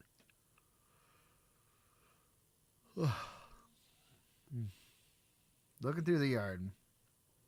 A lot of cards. Nothing to reanimate. Not a single dang target. I don't have one. You don't have one. Here we go. Grief. There it is. Yep. Feels good. Love to see it. Here's Triumph, though. Yep. Gonna draw for beans. Got a nice clear line. What are we thinking? Okay. Just pass. Yeah. All good. Does not get haste. Keeps looking at that reanimate. I would too. Right. Or side out the snuff out, so you just snuff it out and then reanimate it back. Ooh. But that's not what happened. Sorcerer speed. Oh, I mean, now it's his turn. No, that's true. Double wastelands. Got him. He said, "You got lands, I got lands." Take you off of white. And here's 3. Where's got the uncracked Flooded Shrine, right? Yeah. I think Helen is fine. Yeah. You got a beans. You got a 5/5 with lifelink. Lifelink that comes back.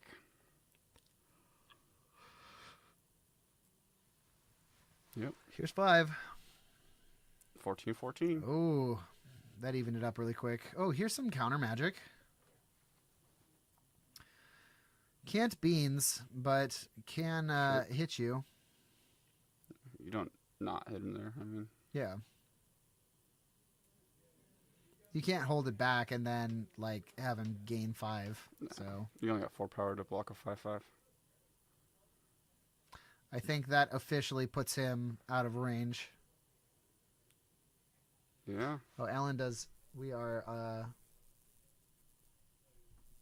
Both players do have a game here. Yeah.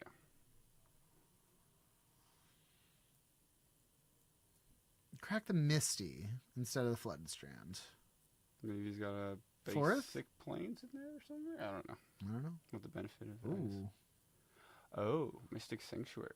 What do you put back on top? Swords. Mm, Brainstorm to Miracle. yeah. Yeah, swords. I have this swords for next turn to deal with your grief. Here's a land. Trying to force a concession. What is that other card? It's a reanimate and I'm not sure. Miracle of the Swords. 2, 3, 4, 5. Up, down to 4, up to 15. Closing the door. He draws. Oh, there's a Bowmaster. It's 5 power. Not going to be enough. It is 5 power. But he's got the sword, so. Interesting. That's not a suspicious way to tap your attacker at all. No, not at all. Ah, why would I just attack with one? There's no reason. I'm going to attack with this guy. No, maybe this guy. Here's 3. He knew he was going to do that all along. Yeah, sure, whatever. I'd take 3.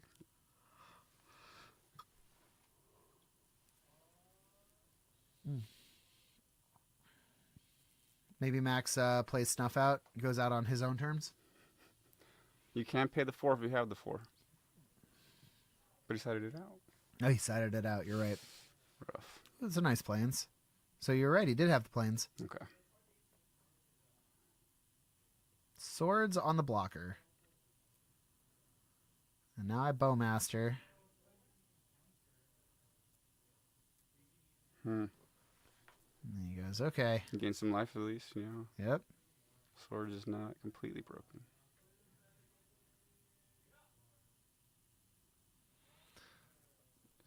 Oh, a Jew of Swords. Or Force of Will. Right.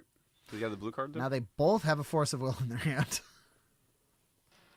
Yeah, but Alan's draws him a card. That's true. It's a better Force of Will. He's playing that better art, I mean. Oh, the Stalker. So this is Max's actual plan here, is to play infinite blockers. See, this is one reason why Delver's better than the Stalker. He couldn't pitch the Stalker to the Force. Oh, you're right. Delver pitches to Force. Yep. Do we have the second Mystic Sanctuary? No. A Savannah. What is Savannah going to do? I'm starting to suspect that Alan doesn't play Uro at all. Yeah. Force of Will. Hard cast. What is happening here? Draw a card. Yeah. Oop. The reanimate has a target. Yeah, that's fine. We'll put that back. And then it sends because it's the instant, huh? Yep. Good card. Good card. So one could argue that Max came out of that better than Alan. Definitely has a better board state now. Suddenly, Triumph can't get in. I mean, it is still gaining 5 a turn. But you attack into that, though? You can't really, right?